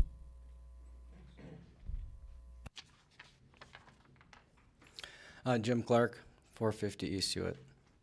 Just to continue my discussion about 615 Cedar Street. The existing structure on the lot is 30 by 36. It's 1,080 square feet. 15 feet of that structure is in the city setback, so it's 5 feet from the city line. Prior to the application of zoning compliance, the stairway this structure had been modified in the late 90s, I believe in 1999. It had an illegal. It was never completed properly. I did receive a building permit, but it was never examined. The stairway, if it had been built properly, it would have extended into the actual right-of-way, a sidewalk. The first step when I took measurements, I don't know, a couple months ago, was 13 inches off the level, and Michigan Building Code says you can only do 7 1/4 inches for each step and 10 inches on each tread. The main issue, though, is this structure they're proposing as a 1-car garage. They're proposing a 2-car drive-in garage with living area above it. So they're taking an existing structure that has an 18 to 20 foot high peak elevation structure, which is lower than Walt's, and extending a roof that will be 14 feet higher than Mr. Anderson's property and about 12 feet higher than mine. But Walt's finished floor elevation is actually 3 feet lower than theirs. So it's actually creating a tower effect in the neighborhood. I do have 3D models if you'd like to see it. It's a significant impact. Basically, it will be a 2-car garage drive-in with finished floor over it, and then another 1,080 square feet in the front, except for the part that they have to keep, which I believe is an illegal and encroached addition, and making about a 3,000 square foot house. So they're increasing the traffic load alone 300%. When you do that in a plat anywhere else in the city, you have to do a traffic study. I'd like to know if city engineering has the stormwater infrastructure there, because there is no stormwater infrastructure on Cedar 600 block. It has to sheet flow about 120 feet to a catch basin that is on a 90-degree turn. It could create significant health issues and driving safety issues if there's additional sheet flow added to this. The other complication is there's a huge convergence, and Mr. Goodman can probably confirm this, between the upper plateau of the stormwater system, which is the Upper East Side on top of the bluff, and the lower plateau. And these areas converge right at the base of this property, about 100 feet away. And in addition to that, the Young Kaufman House, which is now owned by Dr. English, on top of the 50-foot escarpment, dumps directly into that, and it's not calculated in the city stormwater calculation. The city only calculates the impervious area that they estimate coming off each lot, and then the impervious area of the road itself. They can't do it exactly, but so they have to use density averages. Jim, time's up. Okay, thank you. Thank Appreciate you. your time. Anyone else?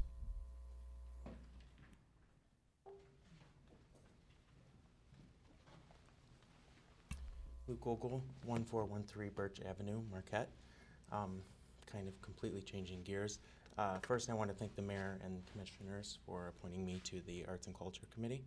And then I'd also like to thank the chief of police for making Marquette a amazingly safe city. I moved to Marquette 5 years ago to pursue my bachelor's degree in biology at Northern Michigan, and fell in love with the area and haven't left since, and I'm now pursuing my master's here.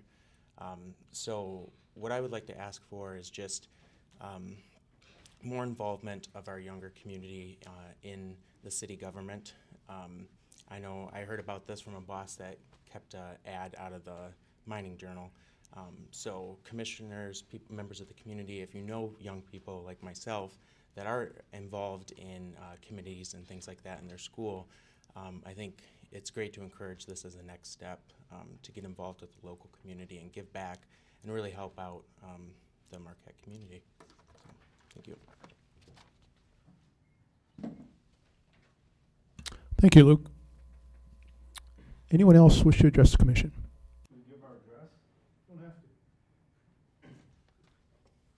Just your name. The opinions of Frank Jeff Verito. After our July 11th meeting, Mr. Plord did what I've encouraged anyone to do for 18 years. Let me know if anything I said wasn't accurate. It's against the rules to misquote even minor data, and especially to place undue blame, the latter of which was not the case. Mr. Plord didn't blame the patio architect and contractor for building without the proper permit. The sisters blamed them, people who I've never met but trust ahead of an architect who knows he can have his way with you. He rolled over you like you weren't even here, Dave. The irony is my comment had supported Mr. Plord, so I must retract that clause. Nice a person as he seems to be, he handled the patio poorly. You're giving the big players whatever they want here and behind the scenes, as we suspect with the new park near Dead River. We ought to change the name to Dead Dune to go with your wall of shame. May 9th, Mr. Plord criticized the man who'd bashed Mr. Conley. He called for the same respect that members show us. How then does Mr. Conley's frog comment fit in? Joking about your needless slaughter of frogs and their ecosystem won't earn you respect. Mr. Plord must agree that Mr. Conley's remark was out of line and showed flagrant disregard for not only our public, but all living things. It doesn't take a man to bully harmless frogs. In fact, I killed one when I was 12 and never forgave myself. There's no place on this board or in Marquette for someone who doesn't appreciate nature and living creatures, especially with Heartwood back on the agenda soon. Why would someone with no regard for nature move here to a near utopia that prides itself and sells itself on our natural splendor? Mr. Conley's statement was sicker than Mr. Coyne's threat against me in the men's room, and is similar in that you'll hear about this until there's resolution in the forms of a retraction and apology. Perhaps others of you will apologize for him, as such immaturity reflects poorly on the whole commission. People are urged to listen to and repeat Mr. Conley's remark to as many friends as possible so they'll know how he's serving us. Bad as he acted, this frog ordeal is eclipsed by your destruction to our lakeshore just south of Dead River. He built a parking lot on a stretch of priceless dune grass that was worth dying for when a perfect site lay just across the road. Many people are outraged. So you'll receive the respect you've earned. We're beyond the Missouri show-me stage. Either apologize for Mr. Conley or fine, welcome back to the Coyne days.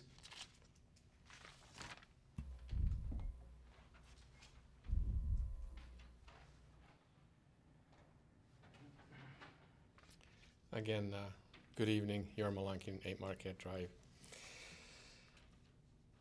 Politicking downstate is always a double-edged sword. I've been a member of the Home Builder Association of Marquette, Home Builder Association of the State of Michigan, and Home home builders member of the United States for the 40+ years.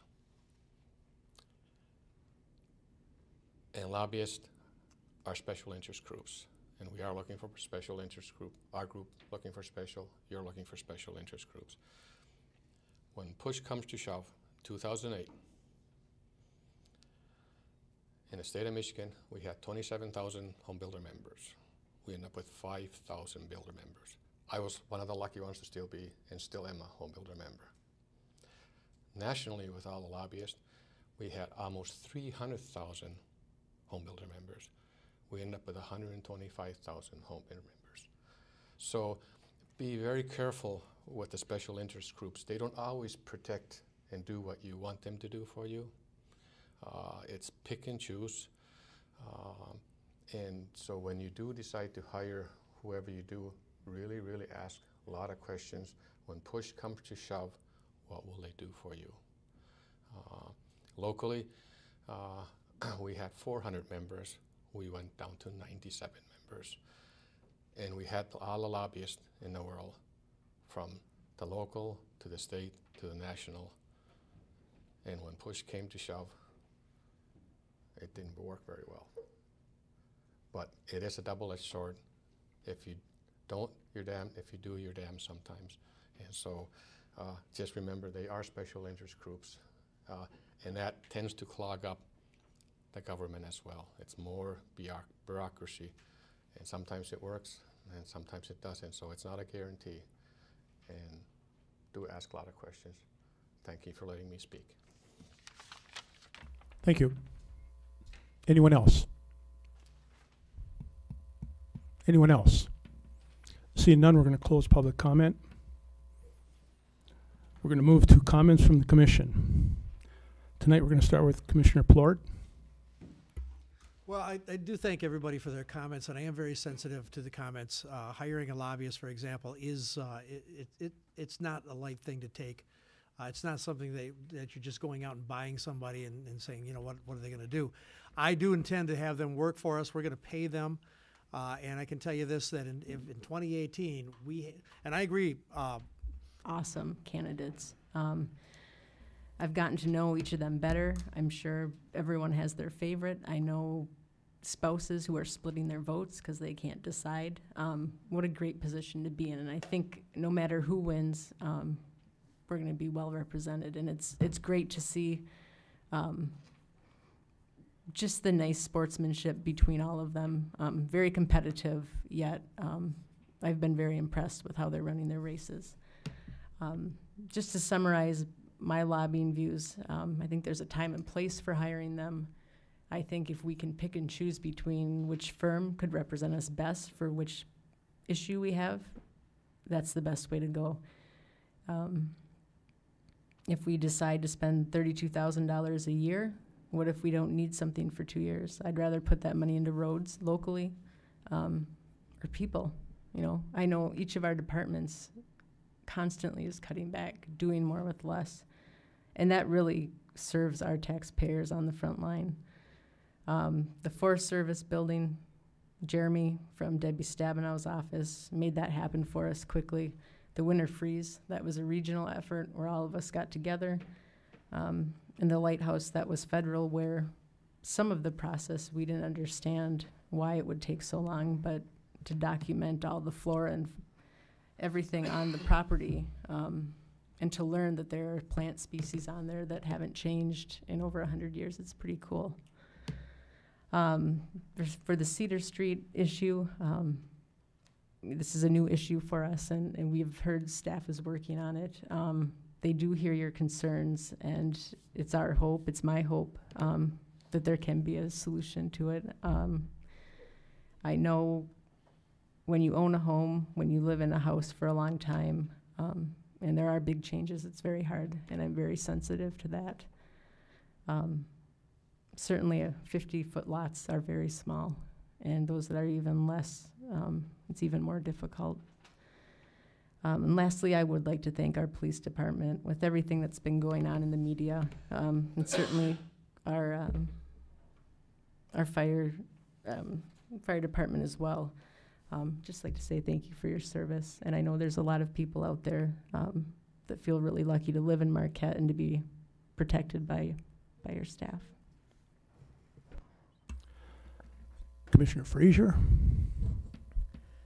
So I'd like to say that, going back to boards and committees, the Harbor Advisory Committee is looking for members. Just a call out to boaters that live in Marquette area.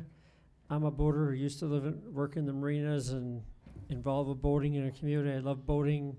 Something I did for the last 4 days, just enjoying our summer weather. Something for you guys to maybe get involved in. If you're passionate about boating and you want to have a say, join the committee and join the group and give the city your efforts. Looking at the lighthouse party be coming up great, it'd be great. I've looked at the lighthouse for years and I've visited the lighthouse for years. I think it'll be a great, and the mayor's going to be there to do his paperwork. And one of our former commissioners, Fred Stonehouse, wouldn't let him sign the paperwork at one of our last meetings. He said he has to sign it at the birthday party, which I think is a great idea. So I think it'd be great for everybody to be there. As far as lobbyists, like the city manager said, we don't know what's coming up. And with our big blue pond, aka Lake Superior, in our front yard, you never know what that's going to do to us. We've learned over the years that storms pop up out of nowhere and destroy our lakefront, whether that be marinas, whether that be erosion problems, whatever. Something that we may need help from lobbyists that are, like we have to deal with the city. We work as a city commission. We work through our work sessions, meeting with the manager and doing different stuff. We voice our opinions at our meetings, but we get everything done behind the scenes in work sessions and different meetings and everything that we have to do. And that's something the lobbyists will help with.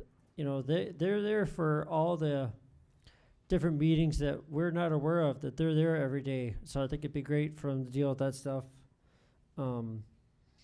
Cedar Street people, I kind of was aware of it. I kind of saw the city notes, and then a friend of mine who was here to comment on it told me about it, and I said, wow, I hope the city can look into that. We have such a great city staff. And I know it has the planning process to go through many parts of the city, so I hope the city staff can look over that. And I hope something can get done to help you guys out. That you're concerned, you have a group that's concerned about it. I look forward to, I think that's great to have a group of citizens come to the commission, voice your opinion. You're concerned about something, and I think the city listened to you, and the city will look into it. How much they look into it, that's not our job. That's more of a zoning job, which I think is something they're very important with. And for the person that asked about young people involved, there's the 40 Below. You can always join the 40 Below. Talk to 40 Below. They're more involved in all kinds of politics and city stuff, and they advise us on different stuff. So that's something for you to look into. Talk to 40 Below. They're a great community of young people that could help you out with whatever you're looking to do. And great for anybody that is younger. Get involved in one of the city boards. I was on Presque Isle board for years.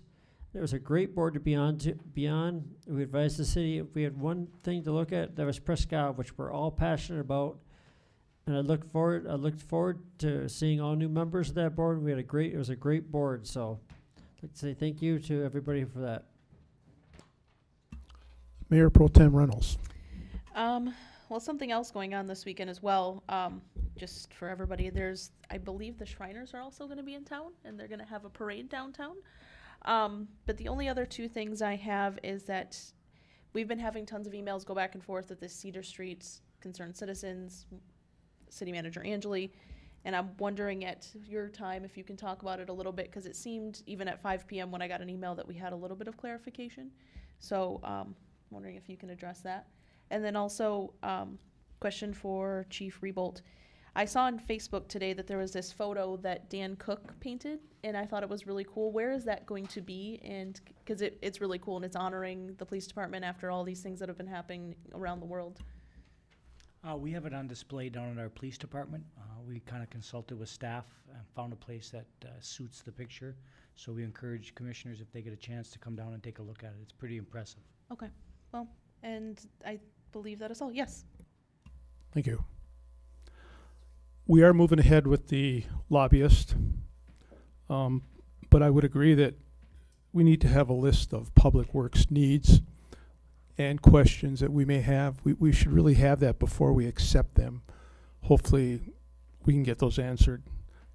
In other words, be more prepared for this decision. Cedar Street, it's a big problem. I do know that, and the city manager is going to comment on this, I hope, but I do know that our planning department is on top of this, working best they can. I think it's really good to see that the neighbors stick together. It's nice to see that in the city. Again, the lighthouse will be at this Saturday from 1 to 4. It's a big event for the city. I mean, it's a beautiful piece of property, a beautiful structure, and it's going to be in our possession. The other thing is the orphanage. The orphanage, I'm glad to say they're making progress on it. If you get down to that end of town, take a drive by it, you'll be surprised at what you see. There are work crews in and out, buzzing around. Trees have been cut. They're cleaning it up, they're fixing it up, and it's coming. There's going to be a groundbreaking coming up in a week or two, so it's going to happen. They're going to save that place. It's hard to believe. And just the Shriners again. I had it marked on the calendar for the next week, but it is this week, correct? Oh, it's before our next meeting, though. Okay. So not this week, but following week. Okay. Because we don't want, it should be a really great time for, it's a big event for the Shriners to be here. With that, City Manager, do you have something to give us? Two things, quickly. First, quickly, anyway, I just felt compelled to comment on the wetlands that Mr. Verdo is referring to when he brings up the hospital project, and just point out to the commission, I believe I'm correct, and that the wetlands he's referring to is actually a retention pond that we created a few years ago for overflow from the winter snow melt from the snow dump that the city created behind the old service center. So in other words, it was water runoff from the snow we hauled all winter. No wetland was destroyed. Yes, there was grass growing in it. At one time there were ducks, but I haven't seen those ducks in a few years. So just for clarification, it was brought up a few times, so I thought I'd at least mention that. I'll leave it at that. And regarding the 615 Cedar Street, I guess I'd like Dennis to add to my comments, as he's been in the thick of it, but for the short term, staff has been on top of it. It is not going to be developed as a duplex. There was some construction that did begin on the project prior to permits being issued. However, staff put a stop to that in a timely fashion. Permitting has been approved through staff, and it meets all of our code and zoning requirements. There is an appeals process available to the public through the Board of Zoning Appeals that can actually make a decision on what we've already approved. So, Dennis, can you add anything to that? Yes, I can. Thank you, City Manager. Just reading from the correspondence that was passed along to the commission today from our zoning administrator, Dave Stensis. And this was buried in the communication earlier, but this was between the internal. We've informed all parties of the ordinance requirements that it's administratively reviewed, and if an application meets standards of the ordinance, we must approve it. We've informed them that there's a process to request changes to the ordinance and appeals process for administrative decisions through the BZA. He also went on to say we've advised all parties that it's the use of a home as a duplex that triggers the violation and not the design. We've gone through several iterations of plans, and I think it's important to point out here that the appeal to the Board of Zoning Appeals is per state law. And the reason for that is so you don't politicize the planning or zoning process. You have a zoning ordinance. You follow it the best you can. When there's questions of interpretation, like there are in this matter, the Board of Zoning Appeals is the appellate body for that. They're a quasi-judicial body, and that is one of their more important functions. So we will continue to work with them to facilitate their request as if they so desire.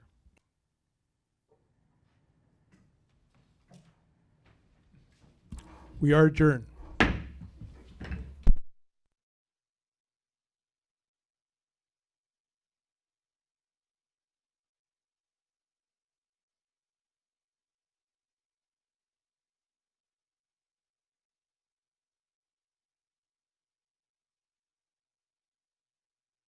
in 4 months.